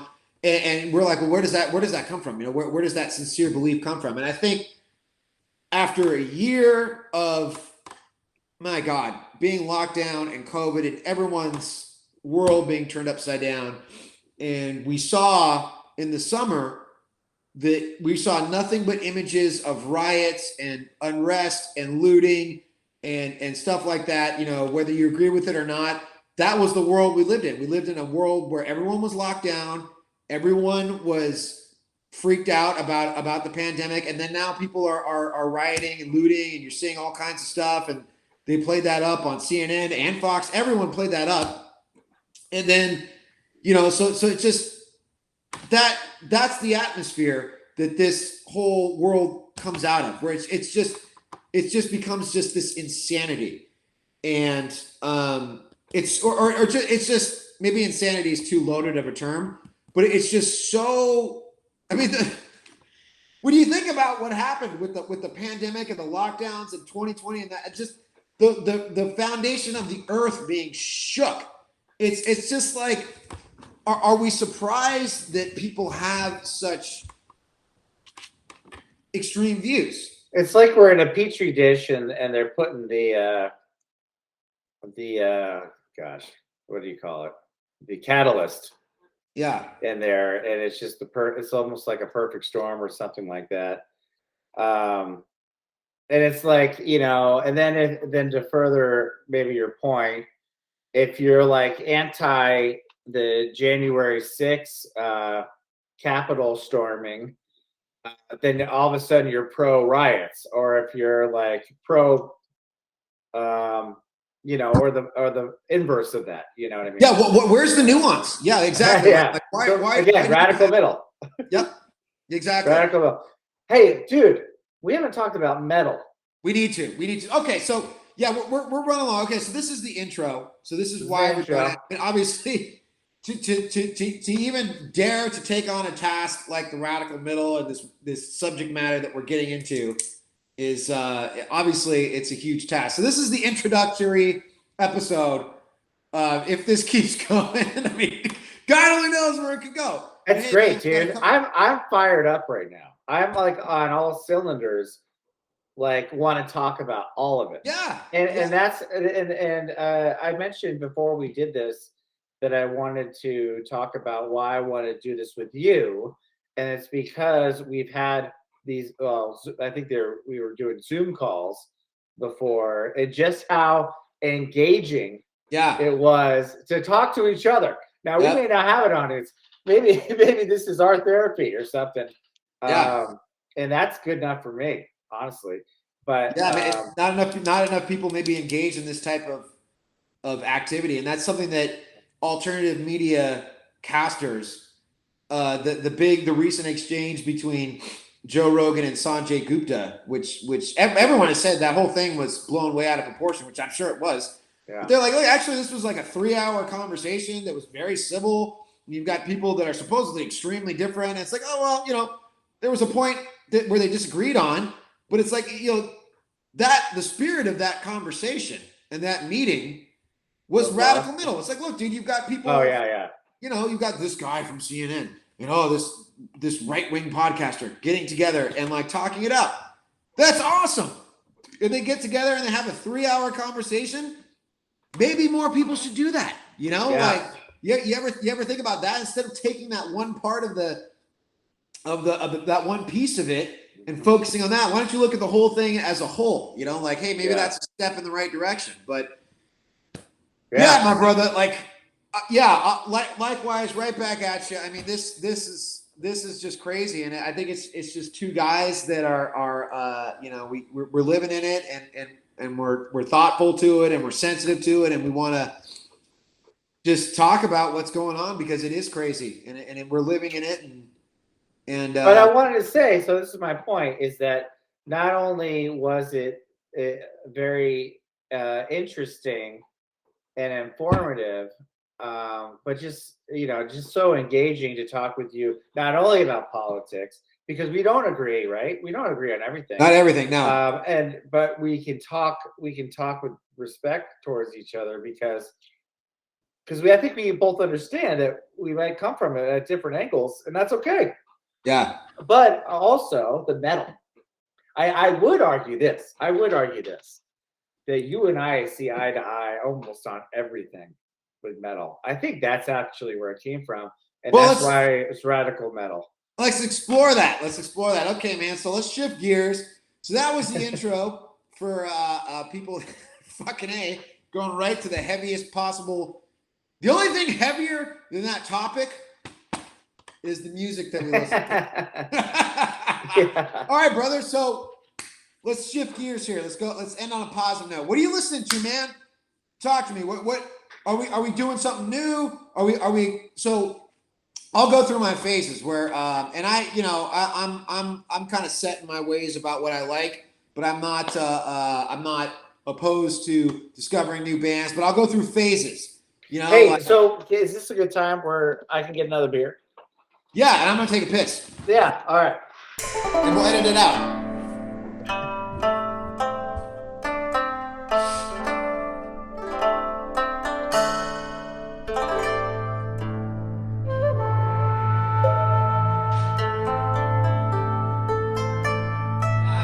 Now I'm getting into the rhythm, man. So, all right, what are you drinking, brother?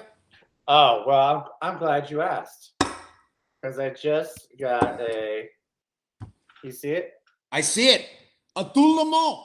No, this is a Saison Megadeth. I don't know. What is this called? Just Unibroue Saison. Oh, Saison 13. Unibroue. Okay. So that was is that Jerry's beer? Yeah, that's Jerry's beer. Do you want to give him a plug and see if he's actually watching? If anybody watches, you know, some people probably will watch this. Well, we should post this on our Megadeth Bootcamp site. Which it's got to start somewhere, dude. You know, speaking of Joe Rogan, you know, so I've been a long time fan of the Joe Rogan podcast, and I even posted something like way back in the day it started. I mean, he's done like literally probably over 1,000 episodes now or something like that, or approaching it. I remember the old one where it was like him. It was like this. It was like a Zoom. You know, I remember the original Joe Rogan podcast, and it was a lot more silly and a lot more just weird and wacky. But like that's how it started, and like, you know, for the people, Jesse and I have like you said, this is like our therapy, dude.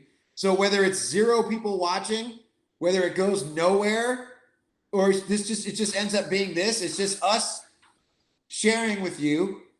And this is okay. And I blast modern technology and social media, and we talked about that, and we didn't even talk about how that fucks people up, which we could talk about later. But one of the good things about it is this sort of exchange, this sort of medium where you can talk about this stuff. And Jesse's on the East Coast, and I'm in Southern California, and we can sit here and do this. So it's cool, man.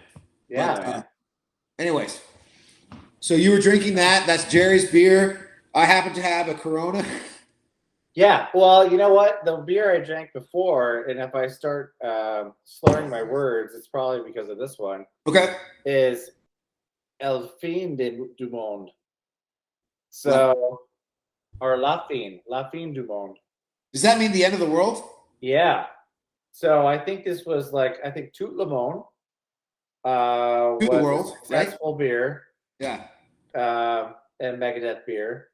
And I'm not even sure you consider this a Megadeth beer, but it's Unibroue. And I think Megadeth Beer Tout Le Monde was so successful, I suspect they made this one. It's delicious. And it's 9%. Jesse, let me ask you, man. When are you coming out to California next? When are you and Anna going to come out and visit? Oh man, I have no idea. You come see Woke Up Dead? Oh, dude. Why don't we plug our projects? Let me share too how much admiration I have for you. Like you did Anesthesia, and so I mean, just like all these videos, you're just rocking out there to the songs we both just love and worship. At first, it was with Anesthesia, so all the Metallica songs, which, and that's, I think, our foundation, right? And probably a lot of people's foundation. Metallica. The big four, right? For the most part. Metallica and Megadeth. For me, it's Metallica, Megadeth, and Slayer. I will always be a Metallica fan.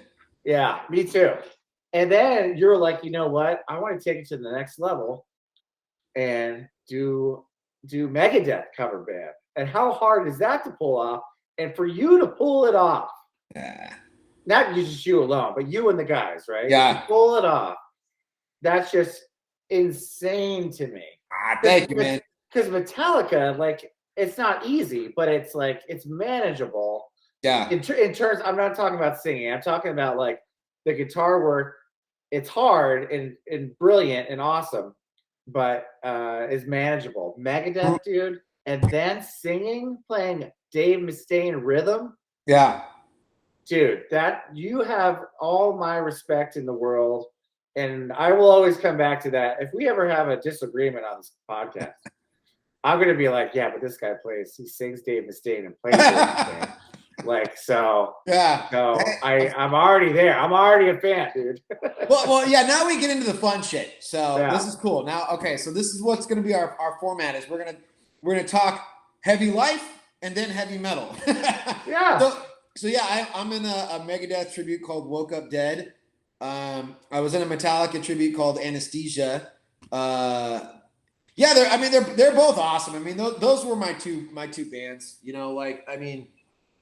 So like I got into rock music and I got into the story. I think I told you the story, but this is like the mid 1990s. So like started getting into Green Day, Offspring, Smashing Pumpkins, Soundgarden.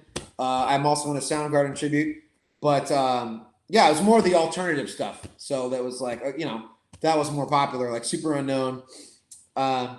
And then my older brother, and he was hearing me listening to Offspring one day, and he's like, okay, this is cool. It was Smash, the album Smash. And he's like, what do you like about it? I'm like, I like that distorted guitar. I'm like, that's cool. Like, oh yeah? Check this out. Boom! Master of Puppets. Metallica. Oh, I heard Metallica. Like, oh, Beavis and Butthead, Metallica. And then I put in, and it's Battery is the first song I hear. It blew me away, dude. I was like, wow, I did not know music like this was possible. Yeah. And I think I literally listened to Master of Puppets all day long when I first heard it. I just, and from that moment on, it was over. I just, to hear that kind of sound and that kind of power, it's life-changing. Yeah. I think is that what we're talking about? Kind of how we got into it? Yeah, sure. Well, I was going to get into. I was going to talk about your point too. I have to give everything background, man. I'm a very, let's give things context. But I was going to get to your point about Metallica and Megadeth, and which is more challenging, and obviously Megadeth, but don't sleep on Metallica though. I remember being, when we were in a Metallica tribute. And Metallica is, and it's funny, I feel like Metallica is the band. I don't know why people like to hate on Metallica. I mean, obviously they're the most successful. And they're, that's probably why. I mean, Lars Ulrich is not the greatest drummer, but he doesn't suck. Like Kirk Hammett is not the greatest guitar player, but he definitely doesn't suck. Like, it's like, but like, playing in a Metallica tribute, I'm like, some of this stuff is deceptively complicated. Like Blackened is bad. Like this album and Justice for All, there's some badass shit on this. You know, like it takes stamina. The arrangements are big. The arrangements are complex. There's a lot of changes, a lot to remember. Like I don't know, this whole Metallica sucks thing. It's like, wait, what? Oh, What can are you I tell you talking something? If we can plug some stuff. So you might see, can you see that? The reflection? Yes, what is that? It's interesting because I originally thought it would be cool for this to do this podcast where I would put my desk in front of this drop down of our scrim. You know, you have the Woke Up Dead scrim. Yes. Well, we have one for our band, Triadem, and it's hanging up there. Original music. So it's hanging up on this wall, but it's reflecting. I think it looks so cool. I did not plan this, but it's reflecting in the sliding glass door back there. It looks like my god, dude! I thought that was something I thought that was like a beach towel or something. Yeah, no, it's a reflection of the scrim. I don't know how it's showing up so nicely there, but hey, I'll take it. That's cool. But so what I was going to say is we're recording our first, I guess, album, you might say. We got like 10 songs or whatever. And the song we were doing today, I was doing my solos on it. And so one, I totally rip off the one solo, you know, because, well, I didn't intend to do it, but now I'm saying that it's the reason. But the song is very, it resembles Injustice for All. And there's a part of it that kind of sounds like the double bass part of one where they really get after it. Yeah. And that solo. And then there's some lyrics that I didn't realize until later, totally reference the Black Album. There's like a piece about blindfolded Lady Justice. Yeah. And some other references that were interesting, but more to follow on that. But that song, I think we're like 90% done with it. Yeah, we only got 9 more to do. So that's Triadem. So that's your original band out of the DC area. It's a trio. Well, what's going on with that? It started as a trio. Now it's a four-piece band, which kind of goes against the try. We're kind of going back and forth about the name. I don't know if we just want to keep it and hey, we'll grow on us. But world and rides a 7-headed beast to diadems. Is that's where it came from? That the Megadeth song Diadems? No, I didn't even know there was a Megadeth song called Diadems. Are you serious? Was Jesse, it on it? Right now, I want you to take a note right now. Put it on the board. Right there, right to your left. Is there a board? Oh, this board. Yeah, it's called Diadems. It's a Megadeth deep cut, and actually, Woke Up Dead may be adding that to our set list soon. It's fucking awesome, dude. Now I feel like a terrible Megadeth fan. I thought that's where it came from. I thought it came from the song Diadems. No, but no. Oh, sorry. So, what is a triadem? No, you're right. So I didn't put the two together because I was not aware of the song Diadems by Megadeth. Yeah. So I missed that somehow. But it did come from the word diadem, which is a crown, you know. Yes. And then we were a 3-piece, so it was like, oh, let's call ourselves Triadem because there were 3 of us, and it's kind of like a crown type of thing. But it also is like, the trifectas, the historical trifectas, like body, soul, spirit, Father, Son, Holy Ghost, all those great things that kind of need to come together to be whole. And it's just so happened there was 3 of us, which was cool. But now there's 4 of us, so that kind of gets a little jumbled there. But so we'll see if we keep the name. But so I'm writing on my board. Diadems. But so back to Metallica versus Megadeth.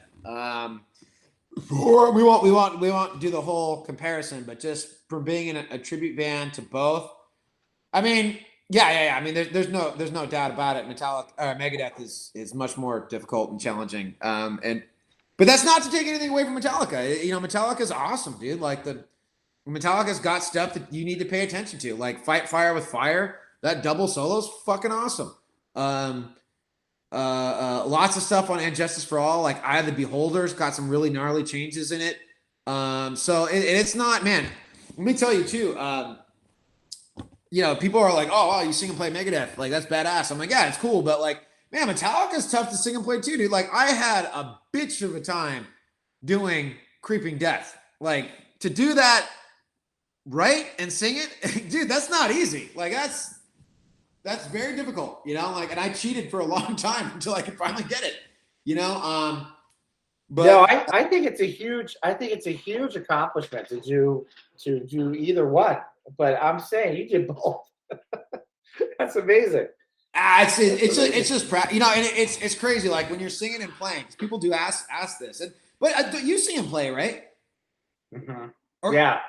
Do you just do chords or? It depends. But so sometimes I do some complicated stuff on guitar and sing at the same time. But for some reason, the rhythm of it is like, it's not too challenging for me. Yeah. But most of the time, yeah, I prefer to do something simple on guitar while I'm singing. And I definitely, I'm not even anywhere near the complicated stuff Dave Mustaine plays and sings, and that you're doing with Woke Up Dead. Well, and let me add another element. Fucking sing and play Soundgarden. That shit's fucking, man. I was going to ask you about that. So playing Soundgarden, is very difficult. Really? Because I was thinking that while Chris Cornell has an amazing voice, and it must be challenging to sing to that caliber, which I even try. Well. Let's not. Yeah. Well, yeah. Okay. But one, and I'm speaking from the heart here, I love it, and I think you do it great. And because I've listened to it, people seem to like it. I don't know. Yeah. But I was going to ask you though, but I would think that the rhythms are way less challenging than say Woke Up Dead and trying to sing to it. Well, it depends. How much of a Soundgarden fan are you? I'll be honest with you. We can be honest here, right? This is all about truth. Yes. I never really got into them very much. I liked Chris Cornell's solo work. Yeah. Interestingly, I didn't like Soundgarden very much. I like Rusty Cage. Yeah. I think that's dope. That's awesome. But I never Bad Motorfinger. I didn't really get into it. You know what's funny? And this is so funny because the band and I have these conversations. Like, a lot of people Chris Cornell's an amazing vocalist. Like, he's just got that voice that, my dad was a fucking Chris Cornell fan, which is like, whoa. Well, he's like, wow, who's that? Like, we were listening to audio slave, like, who the fuck is that singing? Oh my God, that guy's amazing. So obviously he's got that voice that's just incredible. But I like Soundgarden. I like that. To me, it's more like, it's like the band. Like, I like that it's heavy and aggressive, and like, to me, it's fucking cool. Like, everybody like requests all the Chris Cornell songs. I'm like, I'm not really interested in that. I want to play Soundgarden.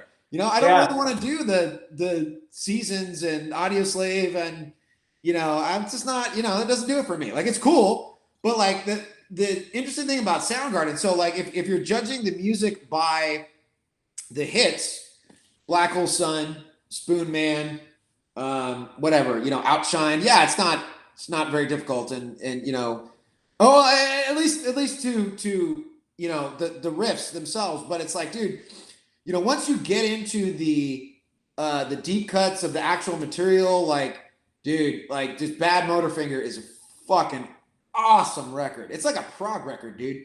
And you actually get in there and try to cover Soundgarden with the band, like, and find someone that can play drums like Matt Cameron. And oh my God, dude, it's so hard. It's so deceptively difficult because everything is off time. Everything is weird. It's got to have like it's got to have a groove to it. You got to pull it back. Like, it's a different way of playing rock and heavy music, and it's, man, it's very challenging. It's just like, that's just what I would describe. It's not as I don't know. I don't want to say it's not as guitar driven. Let's put it that way. Like Megadeth is very much like about intricate guitar, where I would say Soundgarden is more about the rhythms, but there's a lot of cool guitar stuff going on. It's just in a different way. It's just layered in a different way and put together in a different way. So it's, man, you just got to go on a journey, dude. You know, dive into those albums, man, because they're great, dude. There's a lot of good stuff. You really remind me of, and he ain't even. You guys look the same. At least how my friend John Delgado in high school. It was like 92, I think it was, and he loves Soundgarden. He got way into it. He looks just like you do now. But back in high school, he had the long hair and he had the same. It's the Chris Cornell look. Yeah, kind of. Yeah. And he loved it so much, and I was just like, back in high school, you want to love the things your friends love, but I remember like I was like, I don't know, I don't see it. It's just a curious thing. It's just it's about a taste. Or something. Well, I'll tell you what it was, because when I was first getting into music, Black Hole Sun was like the most popular song in the universe. Remember this, like mid 1990s, super cool music video, great song, and that was cool. But that was like the Soundgarden, like Super Unknown, that stuff, which is different. It's different than the older stuff. Some people like that more. And I was like, it was cool. I was like, this is cool stuff. I heard Jesus Christ Pose on the radio, like on K-Rock. It was so heavy and aggressive. I was like, that's Soundgarden? I'm like, fuck yeah. Like, give me more of that, And like, that's more what the old stuff is. And it's, if my band members are watching, like, I want to play the old stuff. Like, they're like, no, dude, we got to play the hits. I'm like, man, fuck the hits, dude. Let's play the fucking heavy shit. But, democracy. So that's what I really... Anybody that's what I want to do. I want to play fucking Bad Motorfinger, Loud Love, Ultra Mega OK. Those are my favorites. I mean, Super Unknown's a great record. Down on the Upside's a great record, but it's not as heavy, man. I gotta have some heavy in me, dude. That's the way I function. Yeah. I think it's also just quite phenomenal how you're, dude. I know you're so humble. You don't want to probably acknowledge it because you'll seem like an asshole. But man, you really are nailing that Chris Cornell, and it's just a very challenging. You think you're nailing it until you watch him do a concert and he really fucking nails it. You're like, God damn, fuck. Like you'll watch. I can't tell you how many times I've watched Chris Cornell videos, and there are some concerts where he's not great at all. And you're like, oh, okay, well, I can do that. but there's some where you're just like, he'll hit a note, and you're just like, man, fuck you, dude. Like, I can't hit that note. Like, Jesus. Like, when he was on, dude, he was incredible. And it's funny. He's another guy similar to Metallica. There's like a lot of people would criticize Chris Cornell, like say he's like overrated. And I was like, what? Are you crazy? Like, what are you talking about? Like, that guy's awesome. Like, and maybe they saw a live performance where he's a little spotty or a little pitchy. And, part of that is I think he just set the bar so high in the studio.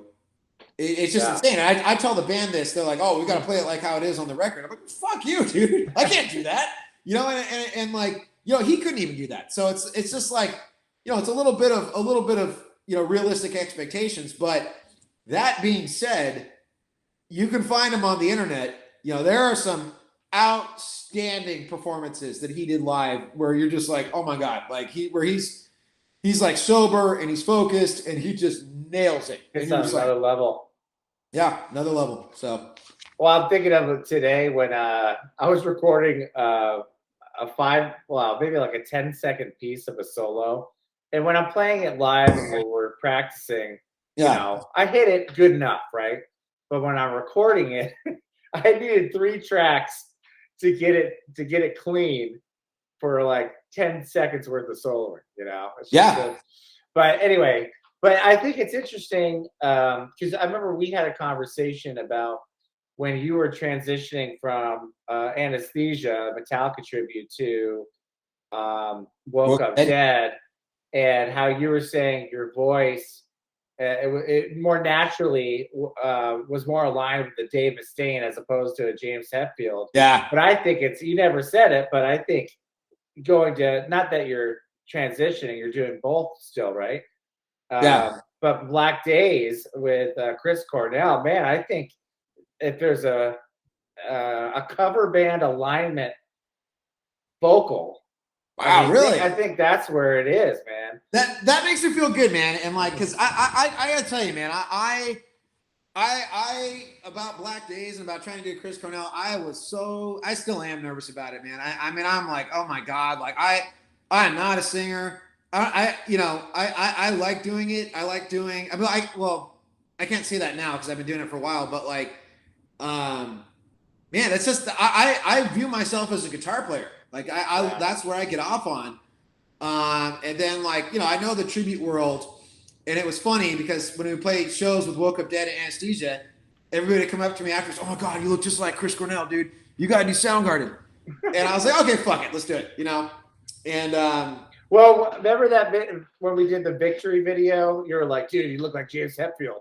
Yeah. I'm like, oh, I started thinking about it too. I was no, like, you do look like James Metallica. Hetfield. You look a lot like him, actually. But in the tribute world, that, whatever people want to say, because it is a tribute, it's not your songs, people want to, they appreciate that stuff, man. I mean, there's one of the best Metallica tribute bands out there, and this is a plug, Damage Inc. I saw Damage Inc. From Southern California. I saw them years ago. And they're one of the bands that I was like, okay, wow, that's man. Because a long time ago, I was like, tribute band. And I saw them, I was like, okay, damn, that was badass. They just did it right. But they got the look down. And, when you're doing like tributes and, because you've heard, there's dozens of Metallica tributes, Iron Maiden, all kinds of stuff. It's like, what's the stuff that makes it fun? You're there to have fun, man. So like, it's those little things that make a difference where people are kind of like, I don't know. It's cool. It's like when you're there at a Damage Inc. concert and you're having a few drinks and you hear him playing it and it sounds like Metallica. You look on stage and the singer, he looks like James Hetfield. Like, wow, dude, this is the next best thing, So like, and that's where we kind of hope to maybe convey that a little bit with Black Days. I definitely get more into the character of Cornell because the looks are part of it, so like last night we did a show and I wore, he's got these shorts that he wore that were made of duct tape. So I had a friend of mine make the pair and nice. So I was rocking that, man. Well, would you say too, I would argue, not knowing really anything about anything, but just from talking to you and following you on Facebook and stuff, that San Diego, LA, it's a pretty big like tribute band community. So to stand out, you really need to pull out all the stops in a way. Because this is why I'm saying it. Because out here in Virginia and DC, dude, I don't know. There's no Metallica tributes. Metallica, the biggest band in the world. Certainly the biggest metal band in the world. Well, that's you got me thinking about it, where you're like, oh, you look like him. I was like, oh, really? You do. But I started thinking about it. I was like, oh, maybe I should start one. And maybe we could get some traction over here. But there's tribute bands, but they're not metal tribute bands, dude. There's none of that over here. And if they exist, they're in a garage and they're practicing and they're not playing at shows. Well, yeah, let me say just a couple things about tribute bands. And why I do it. So like, yeah, you're right. There is a big tribute market. And tribute bands are cool, or they can be cool, especially as a lot of the artists, you can't see them anymore. Like, you can't see Soundgarden anymore. You can't see Pantera anymore. Queen, you can't see Queen anymore. Like one of my favorite tribute bands is a band called Queen Nation. There's another plug. Awesome fucking band. So like when it's done right, it's so cool. That being said, like I gotta remember, like at the end of the day, like when people start going crazy with tributes, it's like, okay, calm down. You're not the original band. I'm doing this for fun, dude. Like we were just talking about in the last hour, like I have a career, you know, I have a life, you know, and why did I even pick up that guitar again after fucking law school? I needed to get back to doing something fun. And yeah, it's cool that the tribute bands kind of become, you know, somewhat successful, but it's at the end of the day, it's fun, you know, like you get up there and you got to have fun with it, man. So like, you don't want to take yourself too seriously. And because some people do, you know, some people take themselves very seriously and you're just like, wait, what's going on here? Mm-hmm. It's a tribute. So, I try to think about it that way. Cause I'm like, look, you know, really as cool as tributes can be, we got to support the original music, man. You got to move stuff forward. But yeah, to your point, yeah, there's definitely a tribute market in LA, Southern California, and there's some real good bands and they can draw pretty big crowds. And well, yeah. tell me, can we go into it a little bit? Let's do it. Maybe this is another episode, but sure. Why not? We're kind of just winging it, right? I think it'd probably be an interesting topic to a lot of people, certainly to me. That's why I'm asking the question. We were going to talk about metal, but I was like, I don't know. Okay, what part of metal? But let's talk.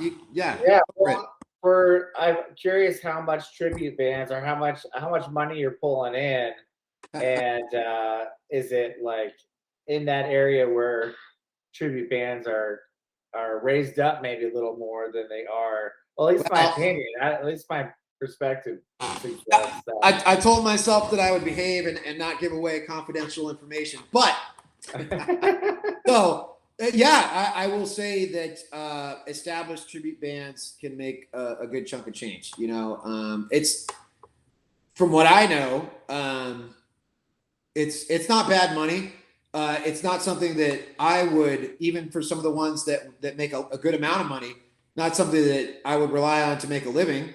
But it can be a nice supplement, or a way to look at it is like, hey, you know, you go away for a weekend, you play a gig, and you walk away with money in your pocket. You know, like that's cool. So yeah, I think that's what it is.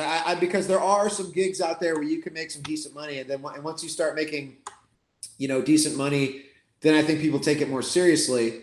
Yeah. Let me ask you this: like a band like Damage Inc., because I've heard of Damage Inc. over here. And maybe it was through you, but I think I heard of them before anyway. That's the biggest Metallica tribute band in the country, I would think. Right? They're up there. How much are they making? I mean, you know. Oh, you can't give away the trade secrets? No. And you know, no, you know, I mean that's okay. No, you know, they're I mean, they're cool. We did a show with them in San Diego, Woke Up Dead, like last year before the pandemic. We're going to do another one. Yeah, I mean, we're still in the pandemic world. So we were going to do another one in Arizona that got rescheduled. So yeah, but that's established, you know. Let me ask you this, and I'll drop it. Damage Inc. Do they have other jobs? I think so. Yeah.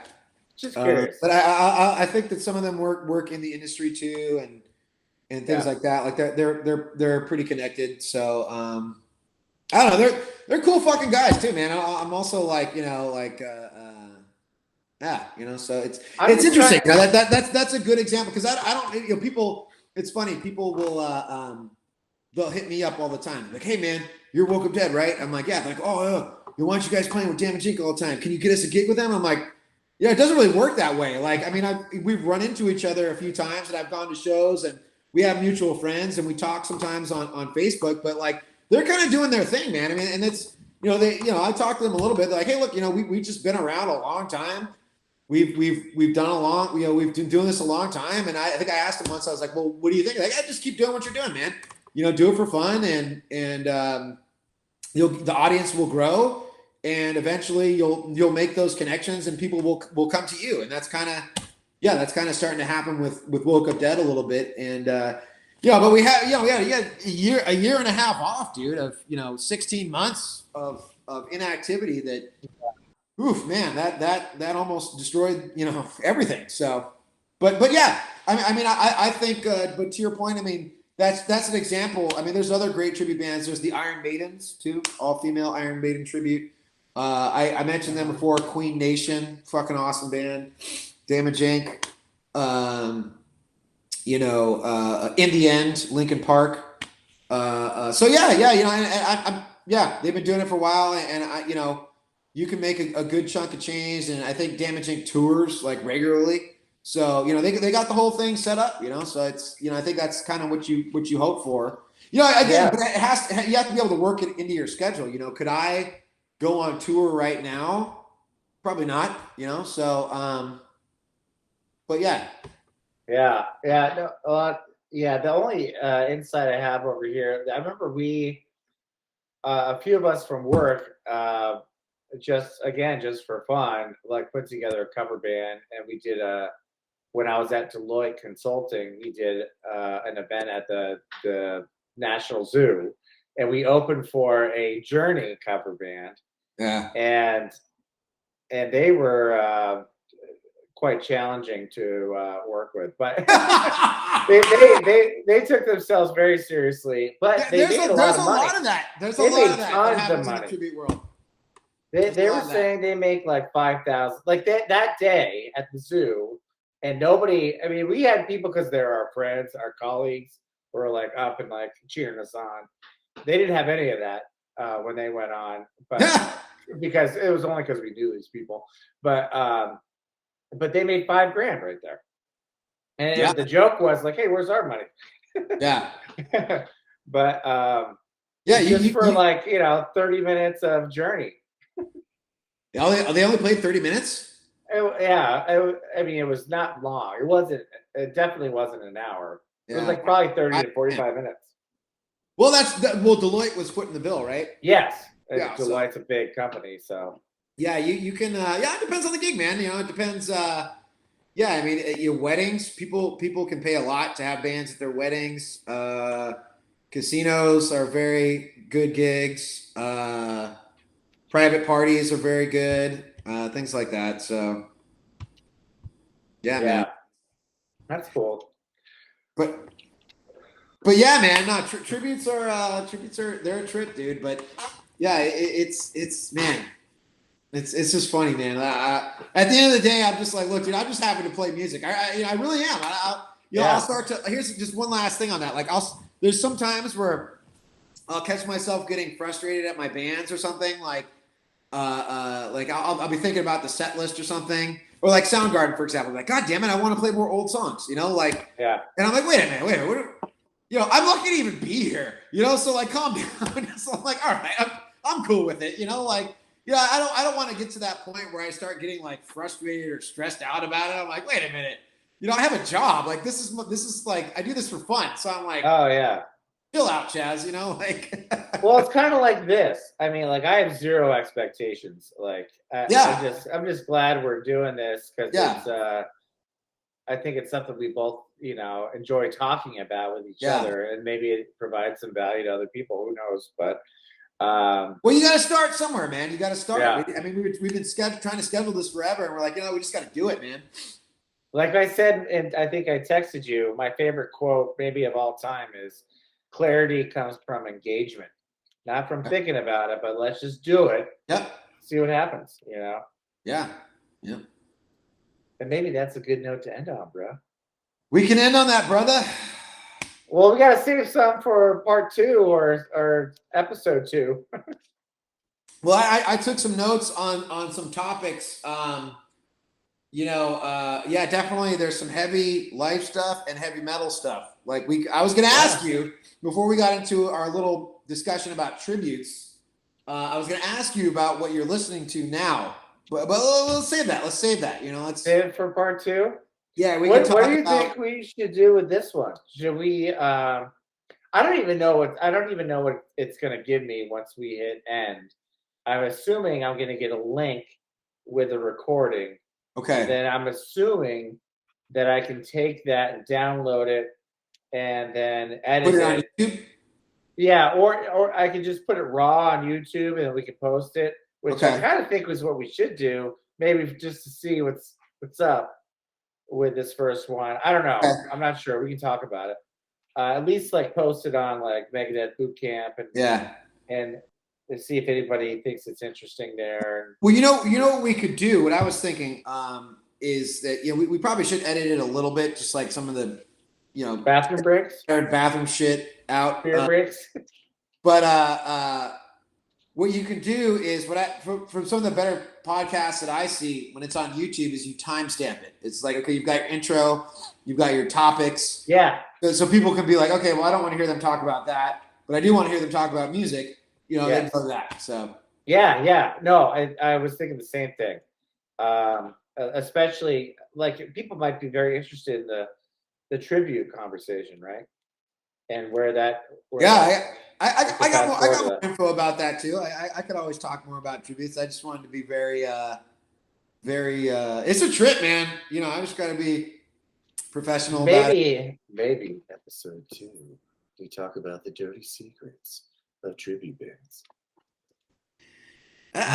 How much do they make? How much ass are they getting?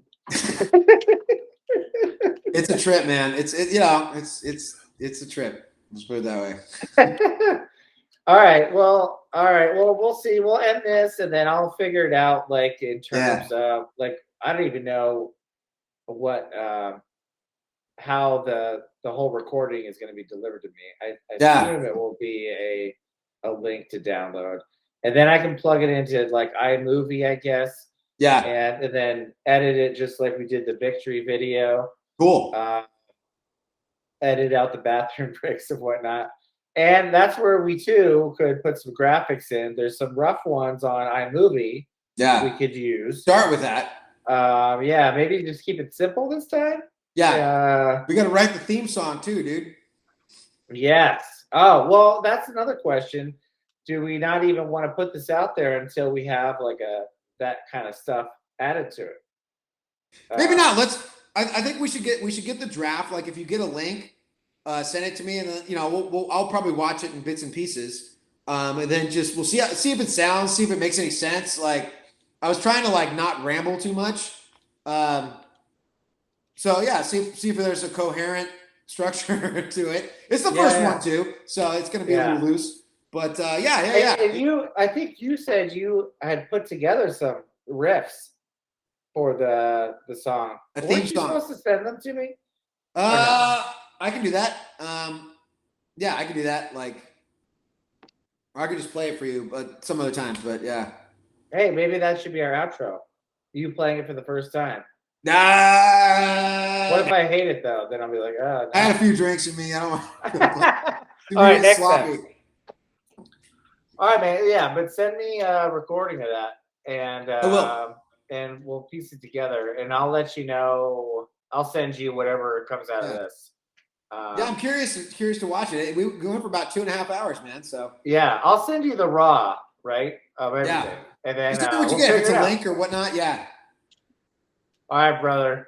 Dude, pleasure, man. I hope you're doing well. Say hi to Anna for me. Say hi to the little one for me. Hey, man.